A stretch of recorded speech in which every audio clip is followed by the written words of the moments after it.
He's going to take it himself for a championship. A double play wins it from Frazier. Turn it to the end zone. What a catch. Micaiah touchdown. Into the layup goes at the buzzer. Frazier wins it. The championship. Welcome to Veterans Memorial Stadium on Troy State University campus, otherwise known as the Vet. We've got a big Class 5A Region 2 battle tonight as the Greenville Tigers take on the Charles Henderson Trojans in our HSAA TV Game of the Week. Good evening, everyone. I'm Tommy Wood, along with Coach Rick Rhodes, as we get set for another Thursday night of high school football. And, Coach, when you look at rivalries, this one right here is going to be a good one between two good teams, and they've been playing for quite a while. Well, as you said, Tommy, they've played for a long time. Two old, bitter rivals, first region game of the year. A traditional game, a lot on the line, should be a good one. Charles Henderson leads the series 37-34-1. But as you said, a big 5A Region 2 matchup. And we always say if you want to play in November, you got to take care of September. This is where we get region races started. Well, and it's real important for both these teams, obviously, to win their first region matchup. Interesting point, Greenville is off to a 2-0 start, first time since 2015. That year they went 11-1. So they're expecting big things down in Tiger Country, and we'll see what tonight brings. Let's talk a little bit about some of the keys to this ball game as we meet in the first region game of the year. Well, Greenville in their big win over Hillcrest rushed for 300 yards. They had three backs that kind of spread the load right there. Obviously, for Charles Henderson to be successful, they're going to have to stop that running game, force them into long yardage situations. For Charles Henderson, they're just going to have to develop some offensive consistency if they're going to win tonight. They were just 3-16 in their season opening loss to Montgomery Catholic and committed 5 turnovers. Obviously, you can't win with those numbers. They're going to have to improve that tonight. Since 2001, the longest winning streak between the two teams has been 2. Every other year, it seems like another team wins. Greenville has won the last 2. Could it be Charles Henderson's night? Well, there's always that possibility. I think Charles Henderson's a little bit of an unknown quantity right now. Greenville's got a lot of players back, but I've seen this game up close for several years now, and anything can happen when these two plays, and it should be an exciting night. This stadium has seen a lot of great football over the years, and we hope that there's another edition coming up tonight. It's a Class 5A Region 2 battle as Greenville takes on Charles Henderson on HSAA TV.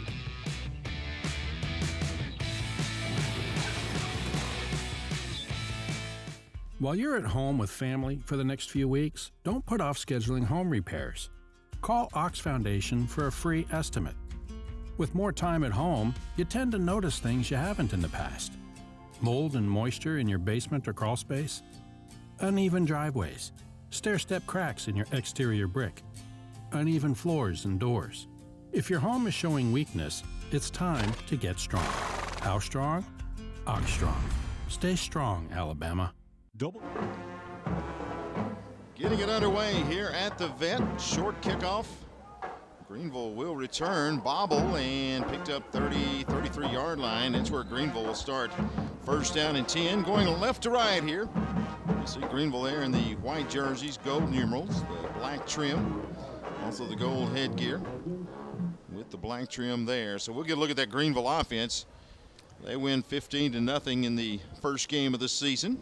That's a look there at Jacob Foster, who's limping a little bit. Now, that would be a key. He had 2 TDs against Hillcrest in their opener, and if he's a little bunged up, that would hurt him, as we almost had some confusion on the very first kick of the game.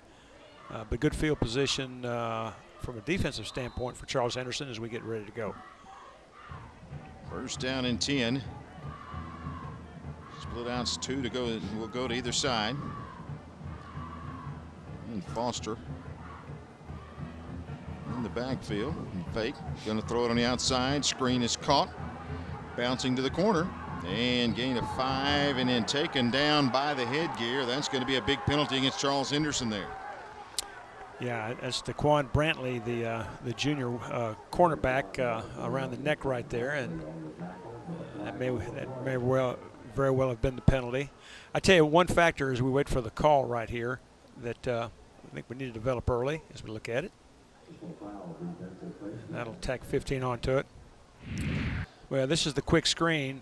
Nice job of slipping off the block, but you can see the face mask right there, and that's going to be an automatic first down for the Tigers. Well, that's face mask and 10 yards out of bounds. That's that's going to get you every time, I think. But if you look at the offensive line for Greenville, these are some very, very large human beings, let me tell you. 275, 270, 375, 298, and 340 across the front.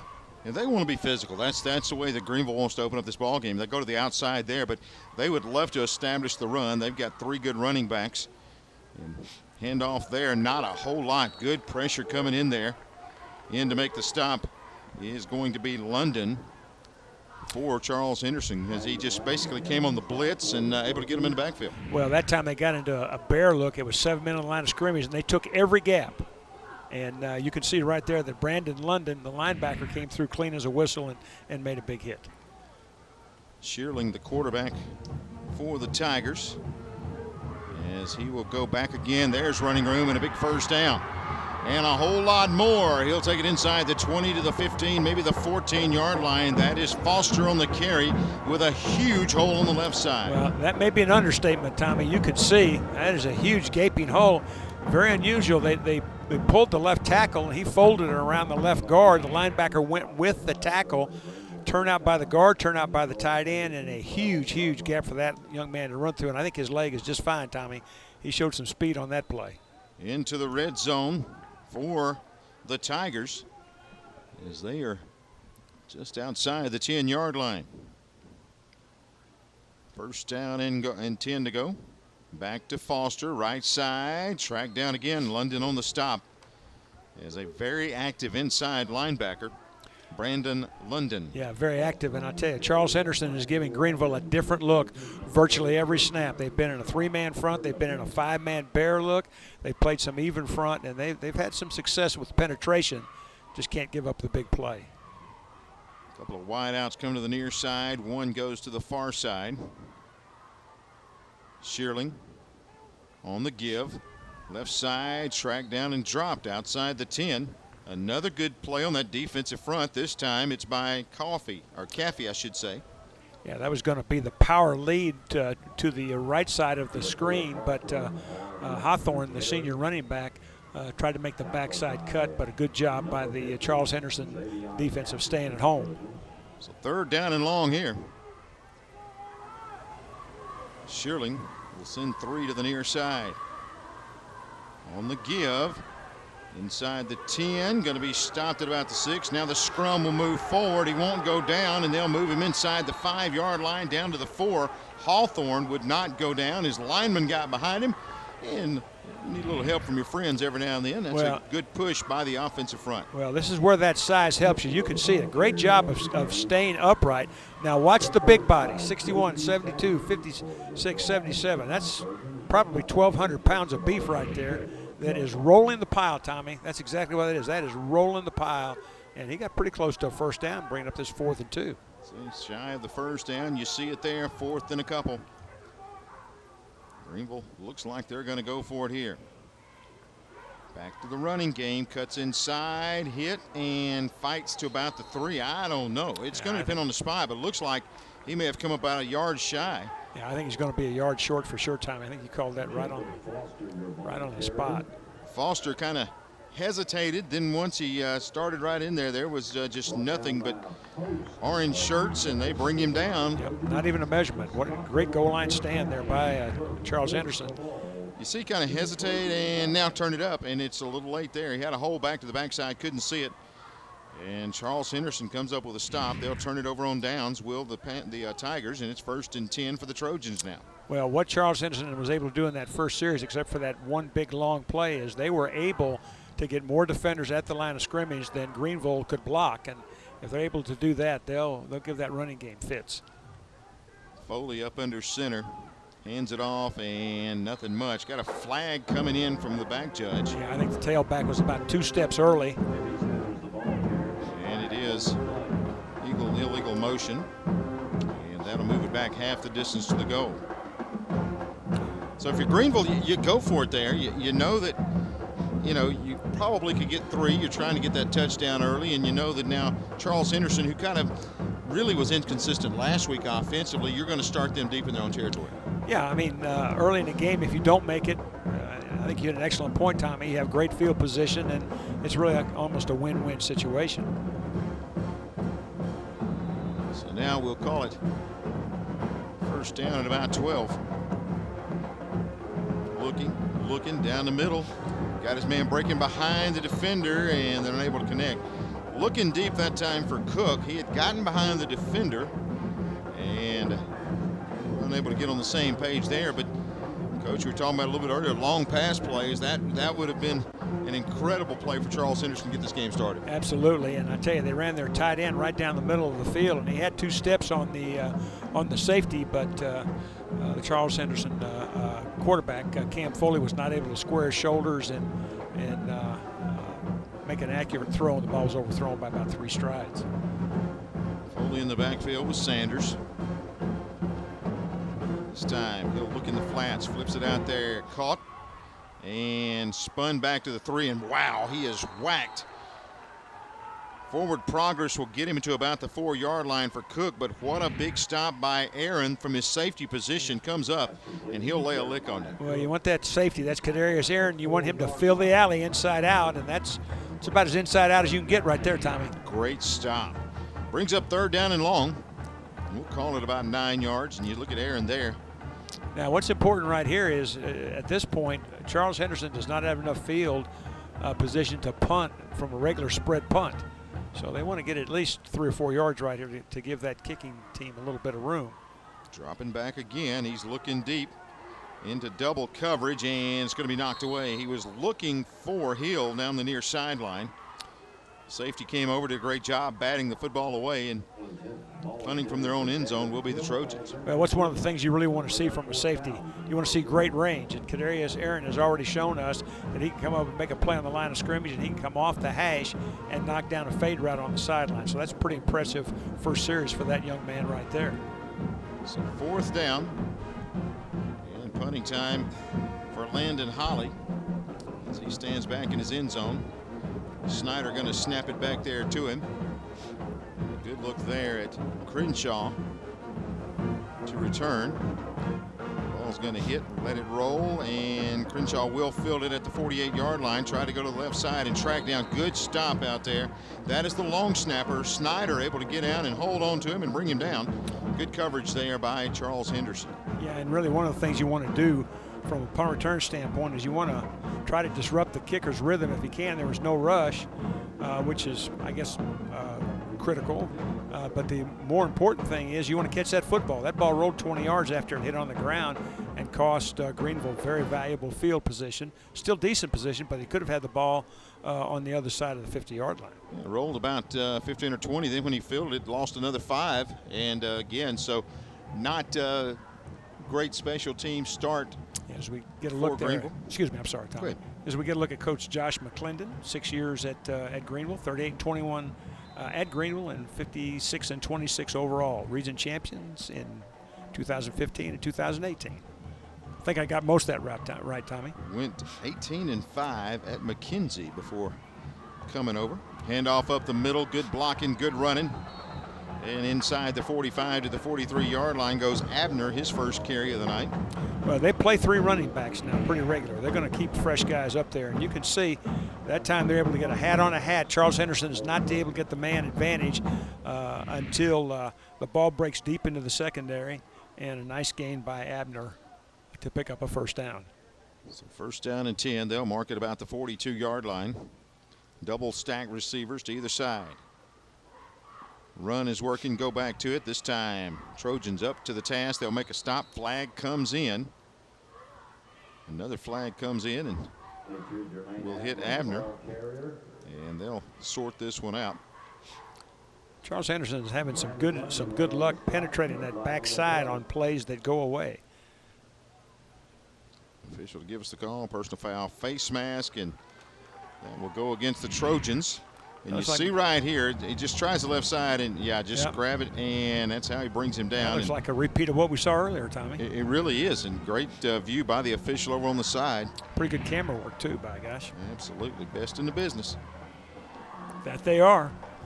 So 1st down again.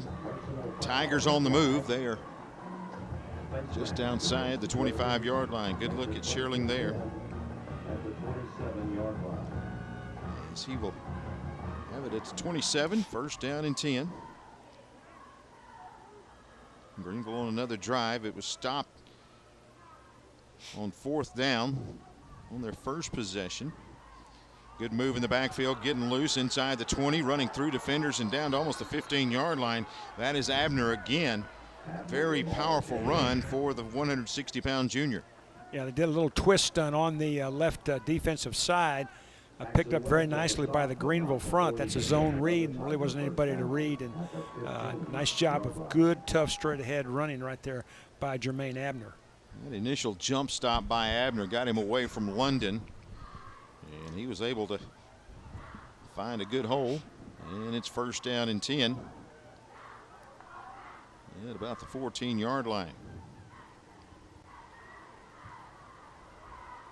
This time back to Abner, spins away.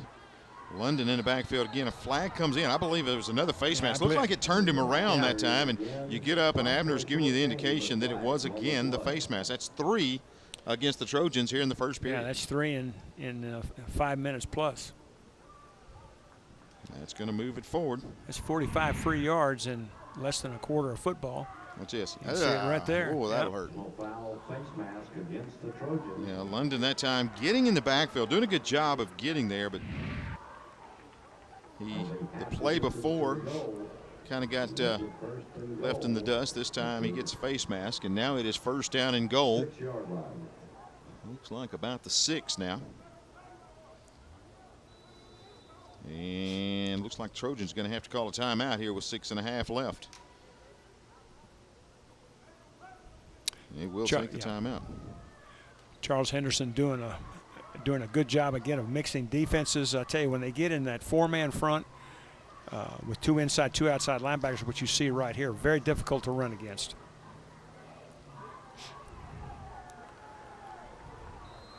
From the initial indication of a timeout, they go somehow got back to live action. Looked like they were going with the timeout. We got the indication here, but nevertheless, big stop for Charles Henderson there. Going to push Greenville back here and bring up long 2nd and goal. Well, you know, that time tried to do the zone read and kick the ball outside, but you can see there's unblocked orange shirt for Charles Henderson out there. That's J.B. Sanders, and he makes the play for minus yardage. And 2nd down and goal from just outside the 6-yard line. Good stop there by Sanders on 1st down. Shearling gonna look, throw it down the middle, got a man, catch is made, sliding at the 1-yard line. Let's wait and see from the officials. Did he get the hands under it? Doesn't look like he did. Great. This is just a slant. You can see there's no flat defender at all. Straight man coverage, big cushion. Now, he had his hands under it, but the question is did it go past those hands into the ground? Everybody's leaving the field, so it looks like that maybe it wasn't a catch. Yeah, gonna take the heat timeout. Greenville knocking on the door. No score from the vet. Back with more on the HSA TV network.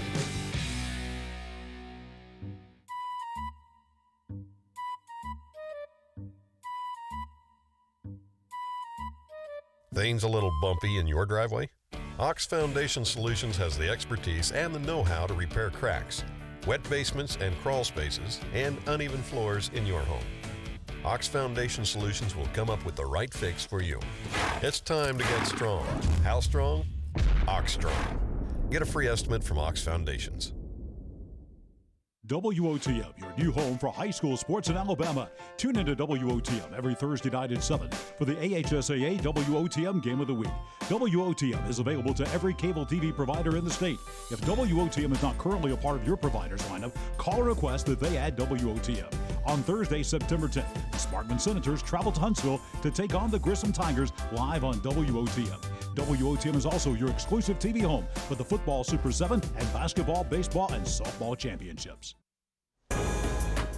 WOTM, the official home of the HSAA TV network, and we welcome the folks in Troy getting a chance to watch this game tonight. Our Troy Cable viewers, again, watching on Troy Cable, your hometown communications company. We appreciate you guys jumping on board for tonight's game between the Trojans of Charles Henderson and the Greenville Tigers. Always good to be in Troy, Alabama, Tommy. You've been there a time or two. You're not going to say that, are you? You're a true Jacksonville State Gamecock. I just said you've been there a to couple the times. Yeah, and again, you know I got lots of good memories in this stadium. Coach Rick Rhodes, of course. How long were you in Troy there, Coach? I was there 7 years. 7 years. Yeah. A little bit of success there. Well, we had a good run. Let's talk about it. A little national championship. We had a nice run. We had some great young men. Pretty decent quarterback. Not too bad. Yeah. Not too bad. I still think he's the best option quarterback to ever play the game. But there hadn't been many I've seen that's any better than that, I can promise you. Looking down the middle, catch is made and going into the end zone. Tigers get on the board. That is a great pass, but even better run after the catch. Quentin Hamilton takes it in for the Tigers, and Greenville's on the board. Well, let me do a little house cleaning. The previous pass was called incomplete. We had a heat timeout that came back, ran the exact same play, the slant to the right side of your screen. This ball is right on the money, straight man coverage, safety, very, very soft in coverage. Can't play that inside the red zone that way, and the result is a nice end of a drive for Greenville and a big touchdown for that young man right there, Quentin Hamilton. Pretty good throw that time by Sherling as well. Kept it low, and that's the thing about it. Hits him right, right in the hands. Midsection, and a very good throw. Kept it away from the defenders. Yep. And able to get in the end zone is McCoy there, and he will take it in, or Hamilton, I should say. And 2-point conversion is good. Just your conventional polecat alignment, where you got half your offensive line to the right, half to the left, soft in the middle, and away we go. Greenville's on the board. Charles Henderson coming up when we come back. Good touchdown pass here. 8-0 your score here in the first quarter. This is the HSA TV Network.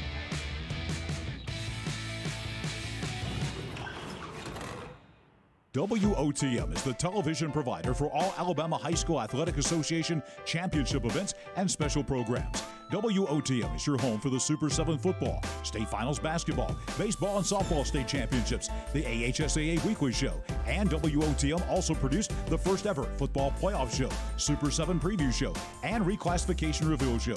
Your exclusive home for all things AHSAA is WOTM. Contact your local cable provider to request WOTM to your channel lineup. Students learn sportsmanship from us, our coaches, the administration of the school, the parents. That's how we learn sportsmanship. Sportsmanship is one of the greatest tools that we can give our student athletes. It's respecting the game you're playing. It's respecting your opponent, respecting the field of play. That's what good sportsmanship is, and enjoying the game while you're playing.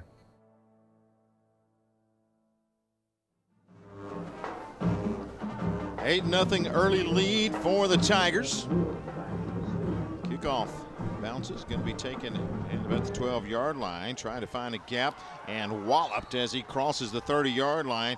On the return that time is Amarian Woods, and he is brought down very violently by Tyler Horn, the outside linebacker.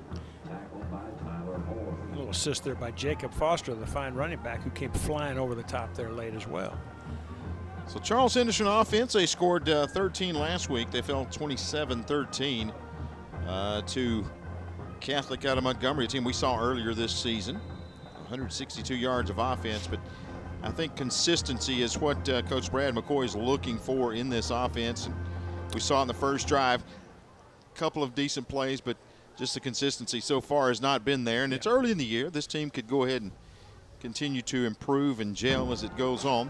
Well, they're trying to get that consistency started tonight. Yeah, I mentioned in the lead up only 3 for 16, and that was in third down conversions, and that won't help right there at all. Turnover going to be recovered by the Tigers. Breaking it loose that time is going to be Robert Hall. Got that big paw in there and knocked it loose.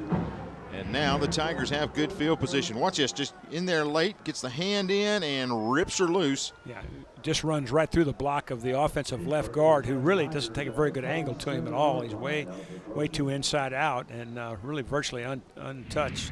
Knocks that thing loose, and a big turnover, and that's not what the doctor ordered from the standpoint of the guys in blue and orange. Quincy Bowling pounces on it after Robert Hall shakes it loose. So 8 jars it loose, 9 jumps on top. The lead 8-0, and the Tigers continue to have great field position in this ball game. Shearling back deep, looking, throwing deep, got a man, catch is made, touchdown. What a well-delivered pass to Christopher Little, And the Tigers take a 14-0 lead. And that's a nice job by Little of catching that ball right at eye level. And so many times receivers let that ball get too far in front and they misjudge it. But you can see he's going to catch that ball at its highest point. A nice post route, beats the safety over the middle. Good job of staying in there and not worrying about the hit, and what a well-executed play. One play drive there gives Greenville a 14-0 lead. 2 touchdown passes for Shearling here in the first period. Well, we learned one thing about Shirley. He can stay in the pocket, can't he? He took a pop, and did. he delivered a strike right there to build the lead. That was really so well done by Little right there. You teach receivers to try to catch that deep ball at your eyes. Once it goes past it, it can fool you. But that young man would have none of it. Nice catch. Javoris Boggin on for the extra point. He puts it right through there, and the lead is 15-0 now.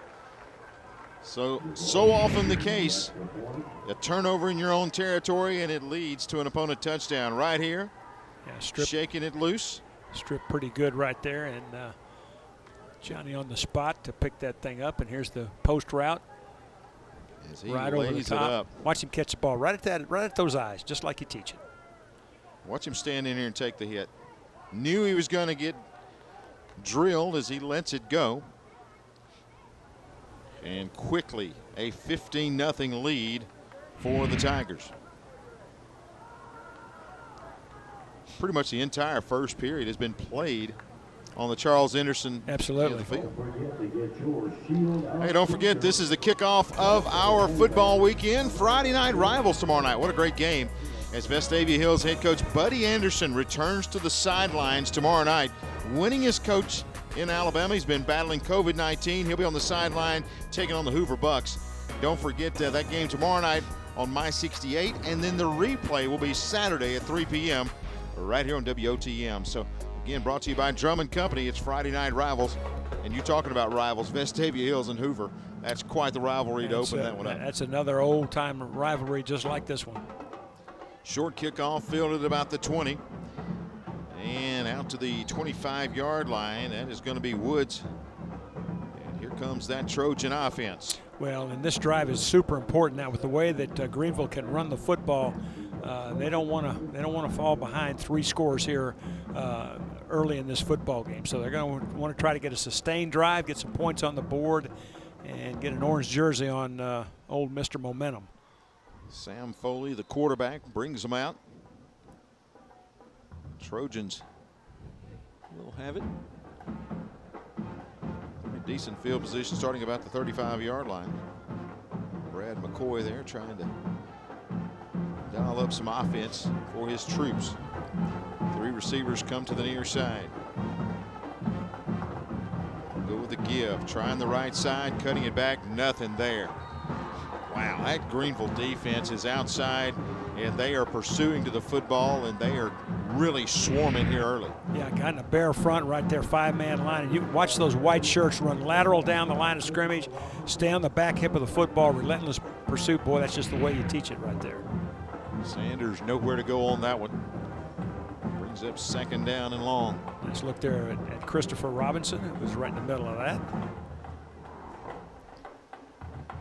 Call it a little bit over 10, may have lost about a half yard. Rolling out to the near side is going to be Foley. Throws it back late, had a man, couldn't connect. He had him all alone in the middle of the field. As you look back there, that is Boyd, only a freshman. Well, and he is all alone. There's nobody around, that's for sure. Busted covers, nobody near him. Well, in Foley's defense, looks like we've got another penalty. Yeah, an ineligible man down the field, so that may have been why Boyd was all alone. Yeah. Well, I tell you, in Foley's defense, when you're sprinting out to your left, you try to throw a throwback all the way back across to the middle of the field. That's a very, very difficult pass to throw, and that's why you don't see those hookups over the middle very much when you're sprinting out. So again, this Trojan offense having trouble getting things going on their 3rd drive of the night. As they are back to pass, going to be Foley down the middle. That's a good authoritative throw, but he could not connect that time with Boyd across the middle. Yeah, ran a little high-low double dig, 2 receivers over the middle, one at about 12 yards and one much deeper. You can see the deep dig is open, but the ball thrown well behind and not able to make connections. So 4th down and punting time for the Trojans. Back deep is Holly. You see the return there, man, of Crenshaw for Greenville. Good snap back there to him. Left-footed punt. Gets a good one out of there. Going to be fielded there and goes to the left side, trying to bring it up across the 30 and out to the 32-yard line. You look at how it started. It's been a pretty doggone good start for Shearling. First, he shows the bullet as he rifles in a post pattern and then looks deep and lofts it up. So 2 touchdown passes here early. Sam Shearling getting it done for this Greenville Tiger team. Well, you know, when you have to commit so many people to the run to stop that, it puts you in man coverage in the secondary, and that young man right there has been able to exploit it pretty well for the black and gold. So the worst field position of the night for the Tigers. They'll start back at their 33-yard line. I'll tell you, Tommy, that is a big offensive line. All the way across, and handoff on the right side. Good tough running. That's going to be Foster on the carry there. They said they've got a 3-headed monster back there in the running back. We've seen all 3. Look at this line. Yeah, well, you can see right here. They get those big bodies on that defense, and it's going to wear on you right there. And good, tough running right there. You know, you've got this huge offensive line. You've got a stable of 3 running backs that you have great confidence in. 235-pound power back. That's Christian Hill that kind of leads the way. I can see why they rush for 300 yards. Zone read there, kept by Shearling. You look right there, number 56 standing at the back of the pile there. That's your smallest lineman. He's 270. Yeah. And I mean, you know, and he looks so small compared to the rest of them. And that's what you've got, a luxury of an offensive front. You see, I mean, there he is. He's the last one to the buffet. Yeah. I mean, you know, that's the thing about it. Those other guys are getting into the buffet before he does. Look at that. That is one more offensive line for high school football there for the Tigers. Facing a big 3rd down here. I want to tell you about the biggest fight I ever saw between 2 football players. Well, I'll tell it now. Very shortened version. Ready, Tommy? All right, go for it. 1 hamburger, 2 linemen. Yeah, it doesn't end well, does it? No, it does not end well. Timeout on the field. 3:16 remaining as we will continue our coverage here on the HSAA TV network. Hot under the collar because your basement is full of water? Call a local company you can trust. Ox Foundation Solutions. We use the most advanced water management system to stop water from invading your basement for good. Things feeling a little uneven at home? Ox Foundation Solutions will fix your uneven concrete sidewalk, driveway, or basement in no time. Ox Foundation Solutions has the best plan to keep your home safe. If you are experiencing any issues with your sidewalks, basement, crawl space, or foundation, get a free estimate from Ox Foundations.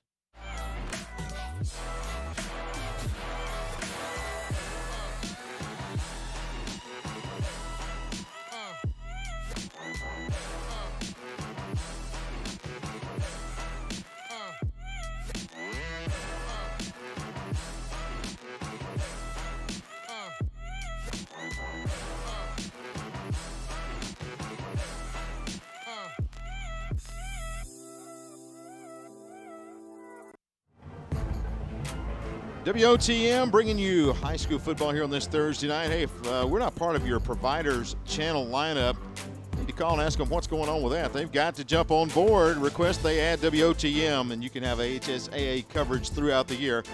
Again, you get all kinds of great stuff, including all the HSAA championship events. We're talking football, basketball, baseball, softball, and a whole lot more. That's coming up throughout this year.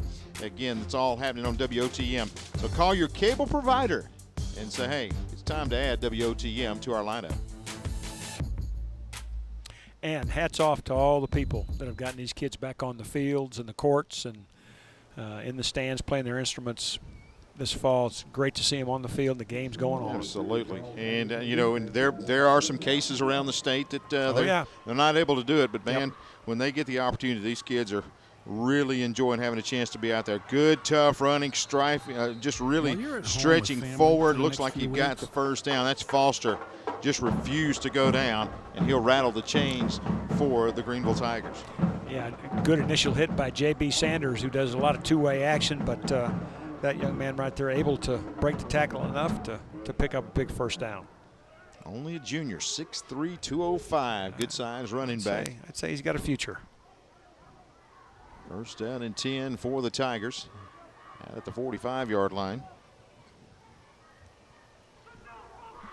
All Greenville here early. Handoff left side, trying to get to the corner, and does, and steps out of bounds right around the midfield stripe. That's Hawthorne on the carry that time. Yeah, speed sweep, first time we've seen that tonight. It's really the outside zone. Nice stiff arm right there to run away from number 34, Jackson West, and picks up a nice 6-yard gain. I tell you, when you're getting 5, 6, 7, 8 yards on first down, those play calls get real easy. We'll call that about 6.5, so second down and about, we'll say 4 to go. We'll go back to Hawthorne. It's a man miss in the backfield. He'll fight for half of those 4, so a gain of 2. And it'll bring up third down. Just ball control offense by Greenville right now. And the thing about the Charles Henderson defense, they've been on the field pretty much the entire first period. Well, they have, and of course their initial plan was to commit really 8 bodies to the run. But I tell you, 2 touchdown passes will put a chink in that. And, you know, Greenville has done a good job of softening up that defense a little bit, and they're not getting near the pressure in the box that they got earlier. Third and a couple right here. Looking in the flats and incomplete. A little miscommunication as he goes outside for Scott. Yeah, they could not connect. Yeah, just ran a little hitch route and just really threw it behind him, and looks like that Greenville's going to punt. A little surprised about it. I thought they might go for it 4th and 2, up by 2 scores, but that's a broadcaster talk, not a coach. That's right. They'll try to pin them deep and see if that Charles Henderson offense can get anything going. If you pin them deep and try to play the field position game. Back deep is Purifoy.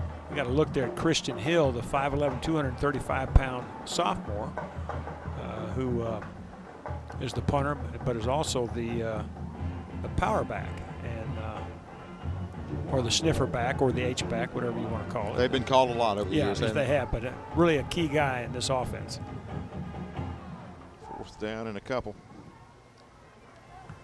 It's a good punt. My goodness, what a punt. It's going to hit, roll toward the end zone, and wow. Can you draw it up any better? An amazing punt that time by Hill, and he will pin Charles Henderson back at the 1. Really well executed by the entire punt coverage unit. You can see really just a nice heads-up play right there by Kadarius Aaron. I tell you what, Aaron's been all over the field now.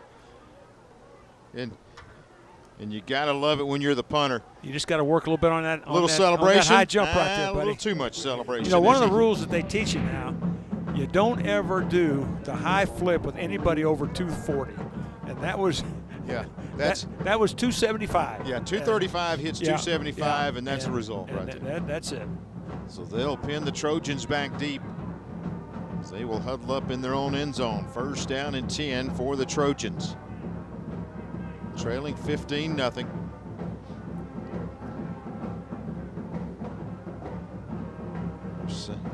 Foley with the I backfield behind him this time. You see everybody creeping up for Greenville.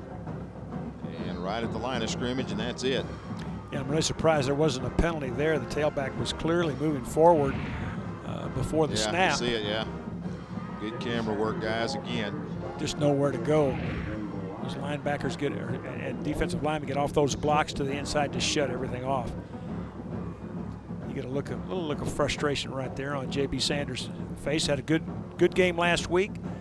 Had 97 yards, averaged 5.7 yards a carry. Also had an interception. Good two-way player for the Trojans.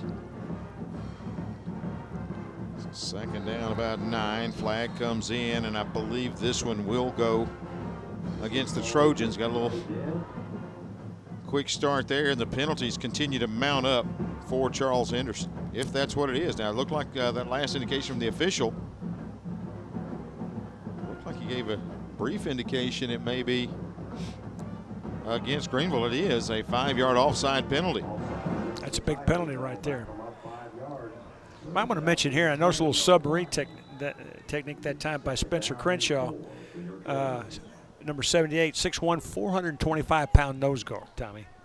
There is some size. There he is. There's that young man right there. And there is some size in Greenville, Alabama. Yeah, they have fed these guys well. 425 right there. This time they'll hand it off, hit in the backfield, spun back to the 3-yard line.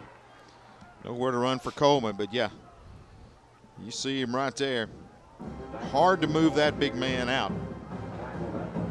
It's 3rd down and long. He will check out now. 3rd and long for this Trojan offense. Might want to get a little more mobility out there on a 3rd and long for the pass rush. Foley dropping back, swings it out. Catch is going to be made. Defense there, and they'll push him out of bounds. Looks like he's shy of the 1st down. Good effort that time by Coleman to try to stretch for the chains. Yeah, just a little flip screen to the outside. You know, looked like they had it defended, and he just breaks that first tackle. Does a nice job there. Not able to get the corner hook to the outside. Picked up a nice gain, but not near enough for the 1st down. Trojans got to punt the football away again, and Greenville stands to get great field position, as has been the case here in this 1st period. Clock stopped at 12. Back deep. You got Crenshaw back there with Hawthorne. Good punt again. This is going to be Crenshaw, and he'll fair catch at about the 47-yard line. Only 7 seconds left to play here in the 1st period. We talked about Greenville's defense. They posted a shutout last week. They're off to a great start here in the 1st period tonight. Well, you can see why. They've got great size up front, and obviously their front can move. We saw them move laterally really well, and secondary is very active. Got a great safety in the middle. You can see why they've been able to pitch a shutout their 1st game of the year, and got one going again here after 1 quarter. And very well disciplined too. That's something that you're seeing, is they are filling those running lanes. 1st down and 10. And there the handoff goes on the left side, crashing up to the 40-yard line. That's going to be Abner, as has been the case pretty much the entire 1st period. Some running lanes for those Tigers. It's all Greenville here early. 15-0. Tigers take the lead into the 2nd period. It's Greenville and Charles Henderson on the HSA TV High School Football Game of the Week.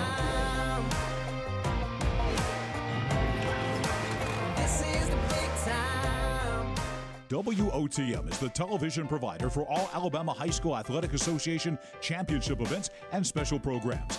WOTM is your home for the Super 7 football, state finals basketball, baseball and softball state championships, the AHSAA weekly show, and WOTM also produced the first ever football playoff show, Super 7 preview show, and reclassification reveal show.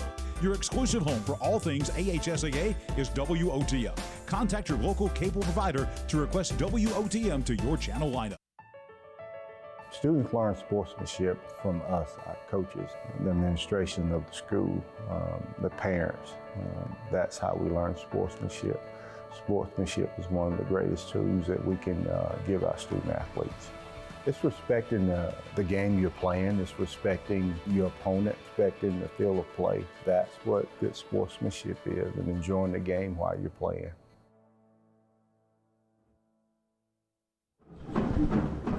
Keep up with everything going in the HSAA by tuning in every Wednesday night for the HSAA Weekly Show, hosted by John Holder. It gets underway Wednesday nights at 6:30, as you will find out what all is going on in the Athletic Association and news that you can rely on. Again, that's John Holder, HSAA Weekly, Wednesday nights at 6:30 p.m. Good look right there, Josh McClendon. Got to be pleased with the way his team has started. And once again, remember that first drive, they were stopped inside the 5-yard line. or they would be up 3 scores at this point. Yeah, they've really controlled the football game in every aspect of it right here. Good-looking football team. A lot of weapons. Charles Henderson has not been able to get things going yet tonight, and have had a hard time so far this year moving the football. They did against Catholic. Most of their scores were either set up or done on defense first game, and struggling a little bit tonight as well, but we're still early. 15-0 our score as we open up the second period. Greenville facing a second down, and we'll call it about 4 to go. Going from right to left here. Shearling in the backfield. Looks like Hawthorne back there with him. Shearling going to look, throw it down, got a man. A little bit too tall for Crenshaw and a hair behind him. He had him breaking free on the slant, and he would have still been running.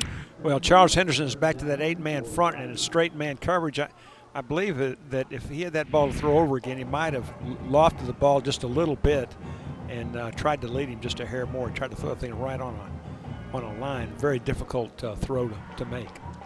3rd down and 4. That mouthpiece by Crenshaw. We'll talk about that a little bit as this goes on. 3rd and 4. Back to the run. Inside and continuing to hammer his way down to about the 34-yard line. That is Abner on the carry. And that's good for another Tiger first down.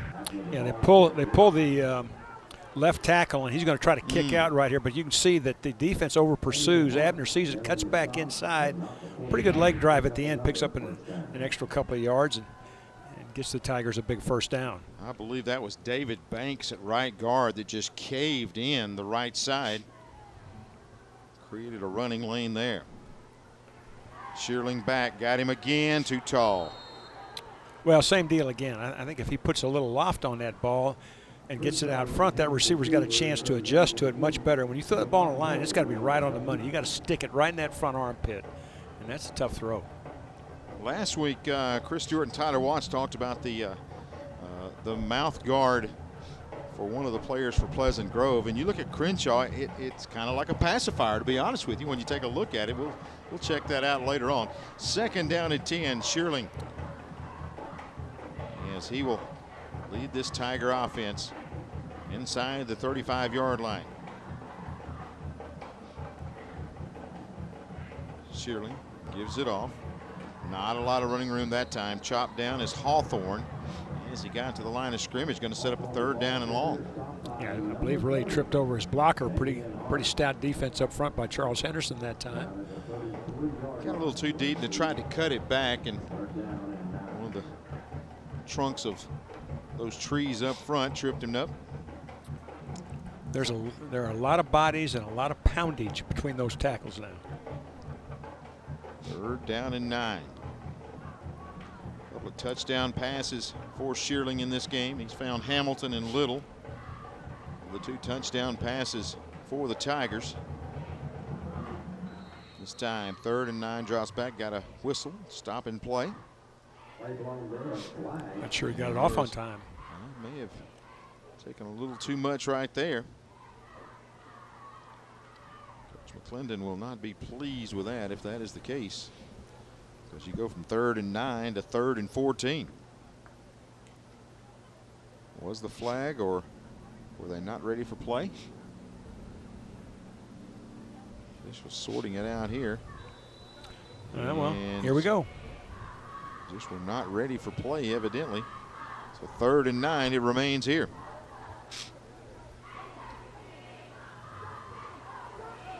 He'll send 2 to his right, 2 to his left. Shearling and Hawthorne in the backfield got movement in the interior, and that will be a flag. Leave into the neutral zone for Charles Henderson. That'll move it forward 5, so you go from 3rd and 5 to 3rd and 4, and that creates a lot of options as far as running the football now. Yeah, it really does, and I mean that's at least 4 defensive penalties in 1 quarter of football, and I'm sure that'll be addressed by the Charles Henderson coaching staff. It's very, very difficult to be successful defensively when you have that those kind of problems. Third down and 4. Now you're. And this puts Greenville legitimately in 4-down territory now. Absolutely. Yeah. We'll go to the ground here, right side, and diving inside the 25 to the 24-yard line. That's going to be Foster. Tell you what, he is one of those that is always falling forward, Coach. Yeah, he really is. He's all knees and all elbows. I tell you what, and again, he's just a junior, 6'3", 205. You could see him with 20 more pounds put on. Obviously, he's sponsored by the movie industry, as he has Hollywood on the back of his helmet. So, I guess that's good too. So, it will pick up the first down. You got to. We're told by the truck that all of them have it. So some of them have different things on the back. I was noticing that a little bit earlier. I'm sure they've signed contracts with Hollywood. No, I'm just. You can make money off your likeness now, right? There he goes. Hollywood to the right side. Will take it to the 21-yard line. Another good gain on first down.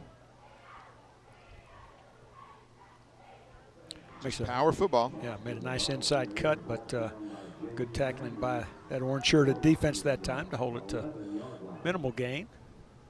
We'll say gain of 3, so 2nd and 7. Just more ball control offense for this. What would you have had on the back of your helmet, Tommy? I wouldn't have had Hollywood. I may have had like playground or something like that. I'll have to think of that one. I was trying to think. Probably something about a buffet. Back to that burger story again. 2nd down at about 7. This time, a little inside pitch in trouble, and good play by that Trojan defense.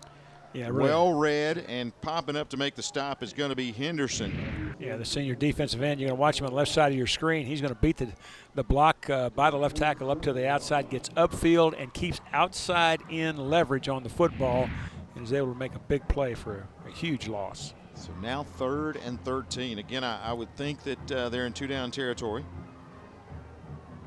Clock rolling under 8:50 left in this first half. And keep in mind, they have had success now with post and slant routes, one-on-one, both inside and outside. Shearling with 2 seconds on the play clock there. He's got it, drops back, got immediate pressure, turns it up, going to try to bounce outside, can't get there, and he's going to be tracked down. And that's a good stop over there by Jalen Woods, as he will haul him in and now bring up 4th and long. Yeah, it's a great job by Woods from his interior line position. We'd heard a lot about him now. A really good two-way player. You can see he can run. He's definitely a prospect. And he gets off that block, retraces his steps just like you're taught, and really a nice job of holding that thing to, well, actually a loss. Several players checking on and off, and the play clock is down to 9. And let's see if they can get the snap off. 3, 2, 1, and he does. Throws the slant, too tall, incomplete. Good time trying to hit Little as he comes across on the slant, and that's going to be a 4th down stop again for Charles Henderson. So their defense has come up with a couple of stops to keep them in this game, Coach. Yeah, they really have. Really 2 nice plays during that drive defensively. First by Zach Henderson, the senior defensive end, for a big loss, and then an equally as good a play by Jalen Woods on that scramble by the Greenville quarterback to bring that errant throw on 4th down. And as you said, really a great job by Charles Henderson's defense of stiffening their back and shutting the door on yet another drive. I think if Coach McClendon has another chance on that, he calls a timeout. Everything seemed a little discombobulated and rushed right there in the last few seconds, and I think if he has that one to do over again, he probably burns that timeout and gets things settled in. Handoff, though, nothing doing in the backfield. Ball pops loose, but after he hits the ground, another stop back there, Robert Hall. He forced a fumble earlier. He's in the backfield again right here, and he'll wrap him up and sling him down. Well, there's just nowhere to go with the football. The play hits very, very slow. Linemen can't hold their blocks that long. Very aggressive defense. That's a recipe for disaster, and that one ended up -1. 2nd down, about 11. The give up the middle. In that Greenville defense, just too much. In there that time, leading the way is going to be Devin Crenshaw, 6 foot 300, wearing number 32. Not your typical defensive line number, but I don't think he was a running back when he started his career, Coach. No, I don't think so either. Boy, they have got amazing size No, on both sides of the ball. They are a big football team, and he came unblocked off that edge. And I tell you what, they can move too. Very, very impressive combination of the two. Trenches are definitely a strong suit. Throw down the middle, too short, incomplete. Looking out there for Hill. Yeah, it's about a 16, 18-yard turn-in route by the outside receiver to that side. That takes a big-time throw, and just not able to get enough on the football was Cam Foley, the senior quarterback, to come up with a completion. And just lots of 3-and-outs now, and it's certainly got to weigh on your defense. Holly going to have to punt the football away for Charles Henderson. He's had a pretty good night punting the ball. As he'll kick that one out of there. Again, fair catch called for and made back at the 30-yard line. That is Robinson hauling it in. It'll be first down and 10 for the Tigers. Now, one thing Charles Henderson has been able to do is they have started to flip the field a little bit. If you remember, this game was played a lot on their end of the field, but this ball has been backed up slightly each series. Greenville offense. We'll be back on the field in a second on the HSA TV network. Hot under the collar because your basement is full of water? Call a local company you can trust. Ox Foundation Solutions. We use the most advanced water management system to stop water from invading your basement for good. Things feeling a little uneven at home? Ox Foundation Solutions will fix your uneven concrete sidewalk, driveway, or basement in no time. Ox Foundation Solutions has the best plan to keep your home safe. If you are experiencing any issues with your sidewalks, basement, crawl space, or foundation, get a free estimate from Ox Foundations.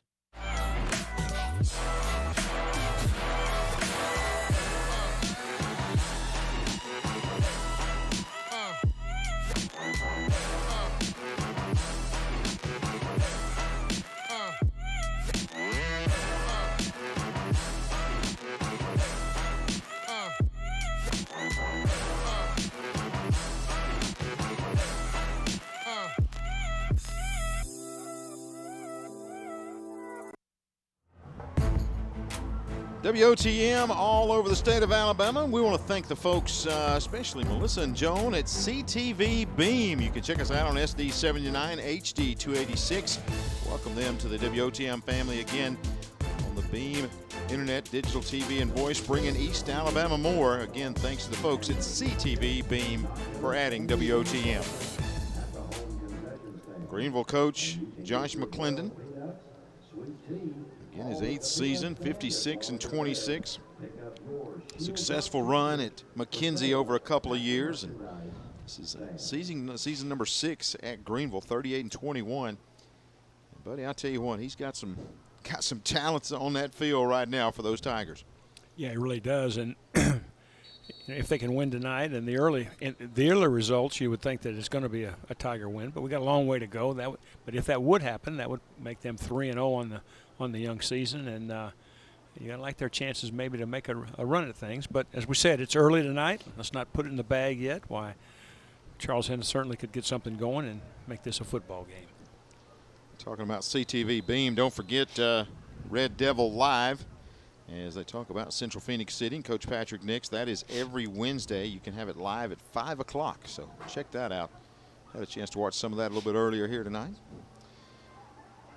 That time on the swing pass, breaking tackles, getting back to the original line of scrimmage that time. It's a good effort there, but not a lot to show for it. Hamilton just catches this swing pass. Yeah, it is a lateral, which is a very dangerous play right there. Not easy to handle that lateral thrown like this, and good swarming defense right there, and another negative yardage play for the Charles Henderson defense. 2nd down and 10 for the Tigers. Back at their own 30-yard line. This time they'll get the running game going, right side, spinning and fighting forward, being pulled and pushed out to the 39-yard line. That's a good run by Abner. As these Greenville runners, they just won't go down, and it seems every time somebody's there to help them get a few more yards. Yeah, well, I think the size is a big advantage right here now. Charles Henderson has that inside stack. There's 5 orange shirts inside the tackles right there, so there really isn't an open gap. But this is just good, tough running right here, and lots of body pushing again, rolling the pile by Greenville. So 3rd and a yard, handoff right side, hit at the line, not going to get there. That Henderson defense stepped up big that time, and they'll get the stop. A little indecision there by Abner, and just nowhere to really stick that nose in there and get the positive yards. You're going to see right there on the left side of your screen, defensive tackle number 50, Xavier Caffey, who's made several big plays, and that comes off that block just like you're supposed to, gets back inside and makes that play and brings up this 4th down. So 4th down and about a yard. And 4.5 minutes left. Good-looking player right there. They line up as if they're going for it out at the 39-yard line. This would be a big play here for this Greenville offense, or for the Henderson defense as well. We have a stoppage. So Charles Henderson will call the timeout here with 4:23. Didn't have everything set like he wanted it. So Coach Brad McCoy calls timeout to discuss it.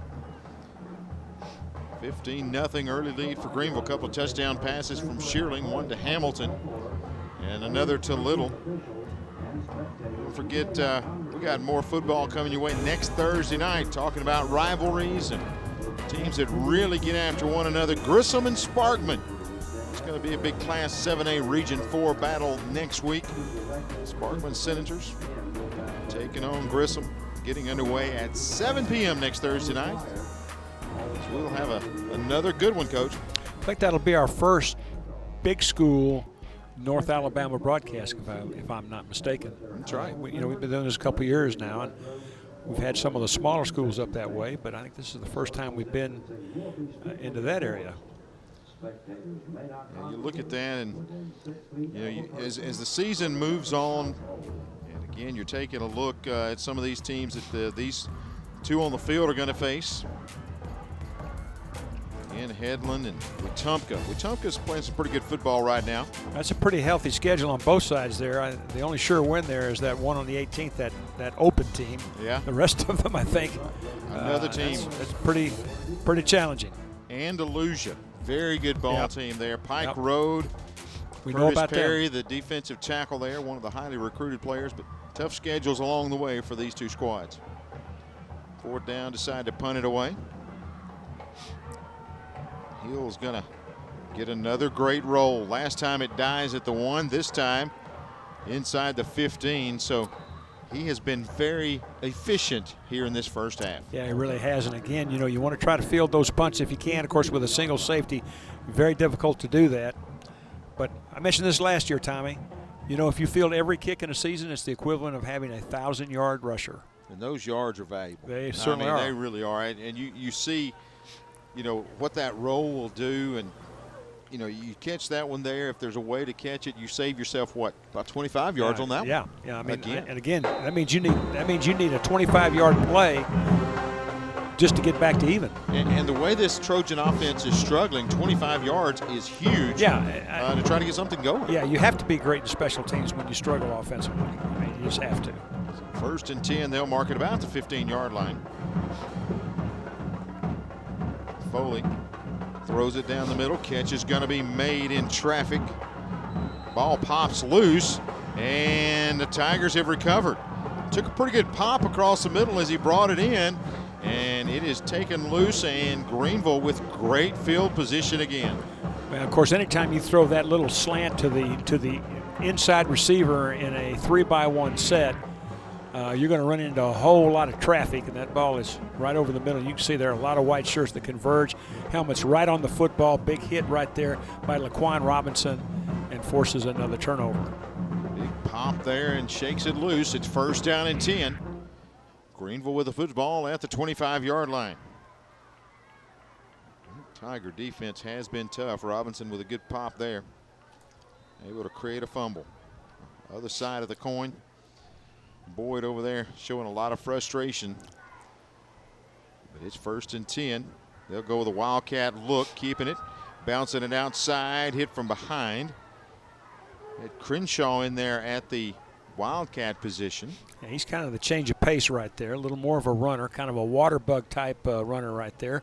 Ran the quarterback counter actually off the speed sweep. Try to get the backside linebacker running hard to the sweep and hit that void with the quarterback on an inside run, but pretty well defended that time by Charles Henderson. They'll stay with Crenshaw and Foster in the backfield. Here's Foster. He's hit, will fight forward inside the 20 to about the 19-yard line. But hear that Charles Henderson defense. You said, hey, you've hit us with Hawthorne. We've had to take care of Abner, Foster. All these guys have been hammering us. Now you're going to hit us with Crenshaw in the backfield and, you know, with blazing quickness. So I think Greenville has pretty much shown them everything they have as in an arsenal in the offensive backfield. Yeah, they really have. And I tell you, that Charles Henderson defense has showed some real grit and some nice interior play. You know, that time Jalen Woods came off his block. I think those guys up front have held their own now against a very, very big and talented Greenville offensive line. Big third down play here. Going to keep it. Got a gap to the 10-yard line. He'll be wrapped up and dropped right there, but Crenshaw will pick up a Greenville first down outside the 10, so it will be 1st and 10. Well, you get that speed sweep look, which is what you see right here. You gotta honor the outside run, and it's so difficult for those linebackers to be right, and especially when you got a guy that can run like that young man can. Coupled with the effectiveness that Foster has had outside, makes it really tough on a defense. Also at 5'8", 150, kind of gets lost back there behind those big linemen as well. That can happen. This time a little collision in the backfield. Crenshaw will dive down to about the 6-yard line. 2nd down and about 5 to go. He had a little collision there, and the handoff disrupted the timing of the play, but a nice job of improvisation. It looks to me like he needs a blow. Yeah, he's asking for a little relief, so he will check out. On 2nd down and long. Closing in final moments of the first half. Greenville has really played well here in this first half, leading 15-0. Got a timeout on the field. Again, Greenville knocking on the door, trying to take advantage of another turnover. Our coverage continues on the HSAA TV network, powered by Ox Foundations.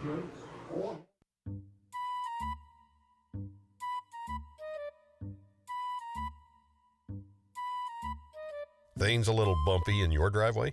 Ox Foundation Solutions has the expertise and the know-how to repair cracks, wet basements and crawl spaces, and uneven floors in your home.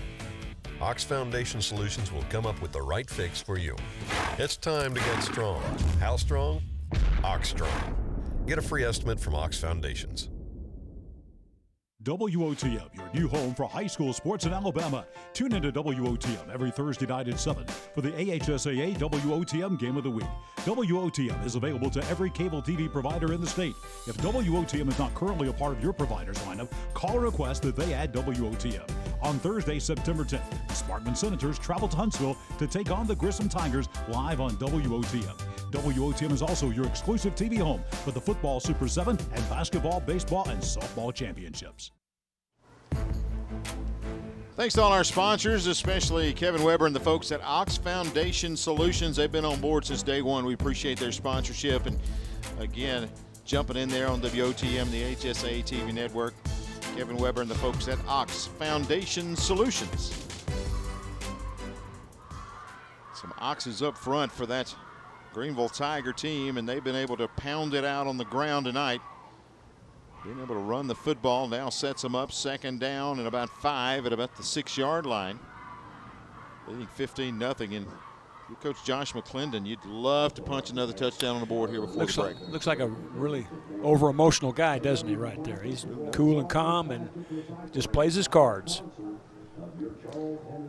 So Greenville, a couple of touchdown passes, now face 2nd and 5 from the 6-yard line. They can get a first down without a touchdown. It's going to be close. I did say that, but they are actually marking it 2nd and goal. So they said that the ball was at the 10-yard line. It looked like it was outside of the 10, but they nevertheless are playing it as 2nd and goal. So change what I said there. Yeah, just as you look at the right side of your screen, just one stick over there. Yeah. Look at this set right here. Snap it back to your big back. He bounces to the 5, to the 4, to the 2, and will go down there. That is good running by Foster. as they just went with a heavy set. Look at the beef in front of him. I don't see it, Tommy. Where? Yeah. Wow. That is a lot of firepower. Bringing in Hall in the backfield. Did you see those linemen? They looked to the sideline and said, run it again, Yeah, run it again. 3rd and 1. This time, bobbles a snap, in trouble, and it pops loose. Let's see, did he get back on it? I don't think he did. I don't think it is recovered. Yeah. No, pulled out of there. That is going to be a big stop again for the Henderson defense. Hart gets the fumble recovery to turn back Greenville once again. And equally as important is that it's a possible injury to Jacob Foster, who would certainly is a big cog in what they do.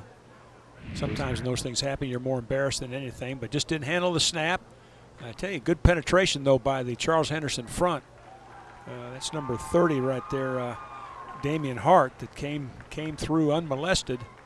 And you wonder if maybe he didn't get that shoulder of Foster's, too. Looked like he hit right on that shoulder, and hopefully there's no serious injury. But, boy, what a turnover and another goal line stand, and great charge by that young man right there. He crashes in there and crashed the party. The snap a little bit high, and he just wasn't able to get a hold of it.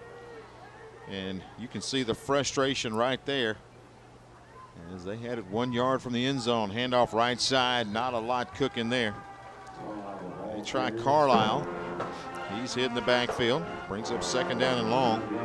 Hey, Coach, talk to me about body language. When you see running backs getting up and shaking their head like that, it's just a frustrating first half. Well, it really is, and I'm sure I'm wrong, but I can't remember a play on 1st down that gained more than 2 yards. I mean, it seemed like they've been behind the sticks the entire first half, and it's just really impossible to generate offense, you know, especially when you're a little bit challenged in the passing game. It just you've got to be able to generate some kind of running game to keep people honest.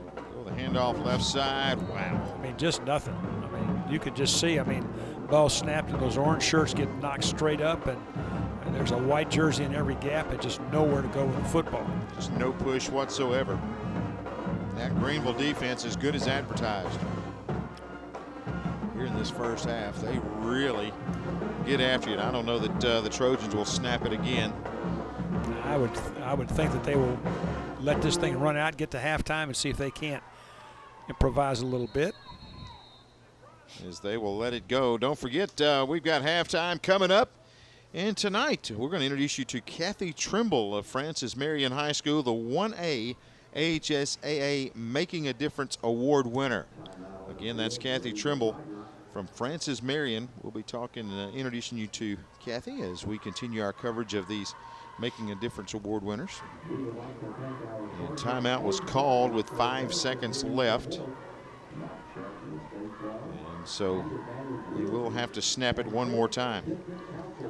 Well, like I said, Coach, I think the body language for Charles Henderson, and here's the thing about it, because of their defense, they are not out of this game. Oh, no. 15 points, that's 2 scores. And, you know, you look at it, but offensively, there is such frustration on that side. You see right here, trying to get Boyd focused in, and you see the quarterback, Foley, working on him, just, hey, we got to get back in this game. But you just see these players walking off field shaking their head. It's just not a very productive night offensively. No, but the thing you got to do, I mean, the body language there is all wrong. That's not what you want. And basically what the body's language says, and I'm not saying this is what the young man's thinking now, but the body language says give it to somebody else. Mm-hmm. I'm tired of getting hit, but can't do that. You know, you just got to keep hunting and pecking and finding some yardage, and try to get a 4-yard play and then build on that. I mean, sometimes offense is very much baby steps, and you just keep working. You just keep working. Now, on the other side of the ball, there's the problem. Lots and lots of size that moves pretty good. Those big guys they have they can move, and they can fill gaps. And to this point, Charles Henderson has not had an answer. And for the Trojans here to take a knee, they will. And that will be the final snap here in the first half. Greenville, they've scored twice off the arm of Sam Shearling as he throws one on a line. He loops the other up. Same result, 6 points for the Tigers. 15-0 our score here at the break.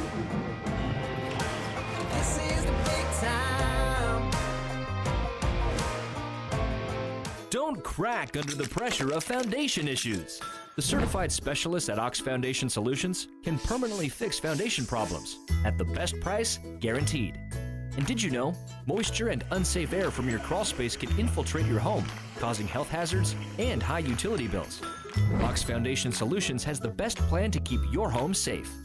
If you are experiencing any issues with your sidewalks, basement, crawl space, or foundation, get a free estimate from Ox Foundations.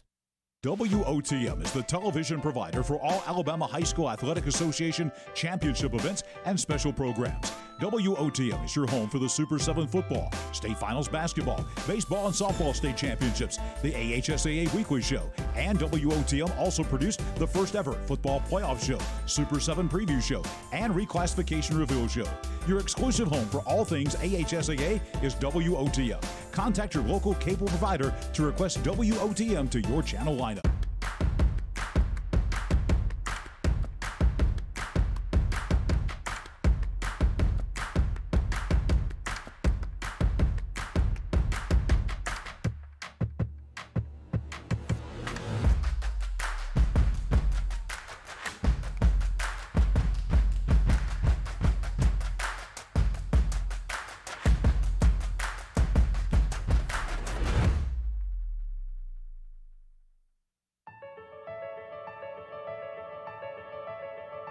All high school students should have an opportunity to participate in interscholastic athletics. Students can gain so much from participating in extracurricular activities through sport.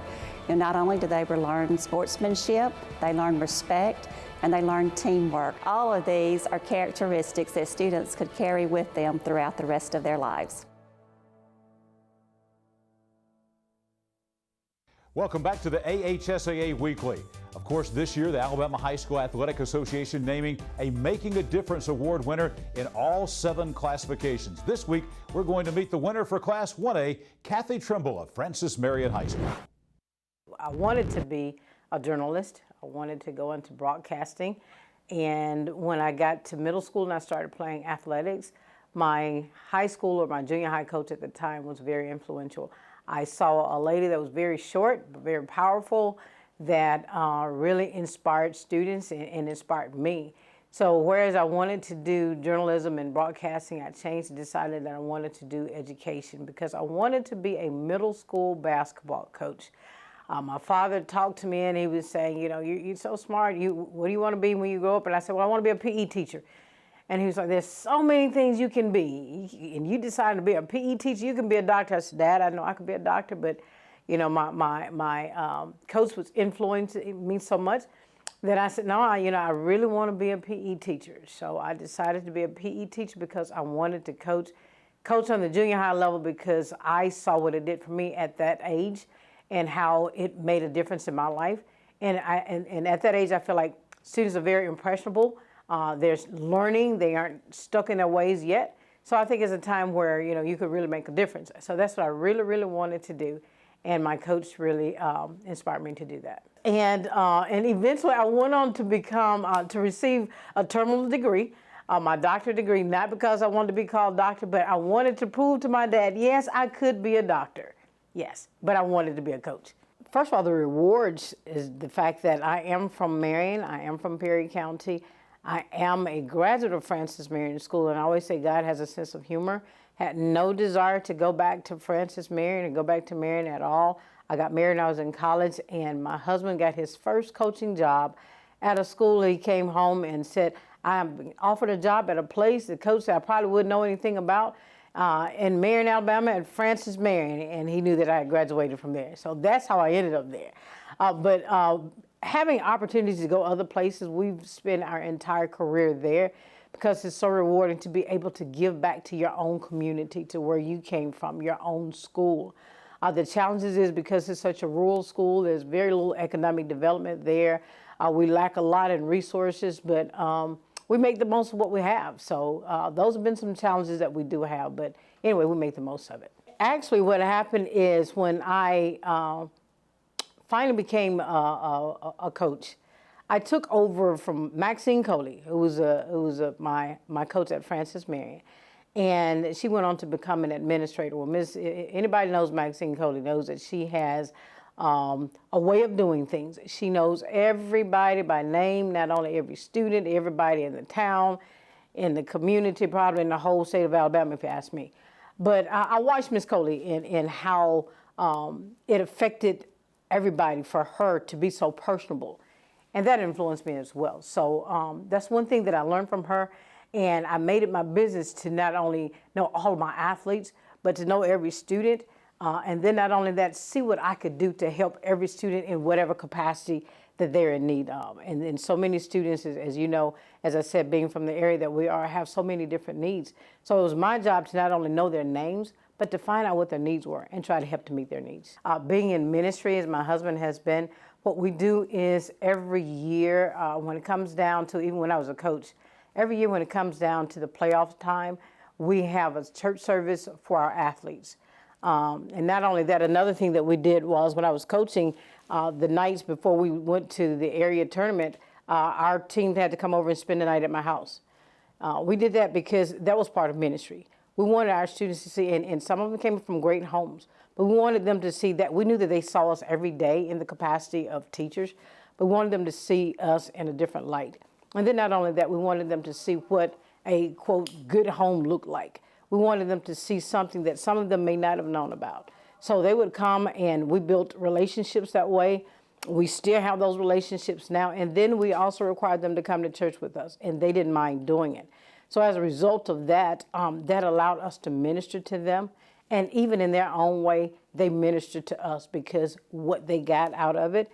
And then when you go back and look at them now, some of our student athletes and what they're doing now is ministry to me, to see that what we did in such a little small way hopefully made a difference with them. Francis Marion School has just been named, well, we were named a distinguished school, and then, which is one of, I think, 32 schools in the whole state.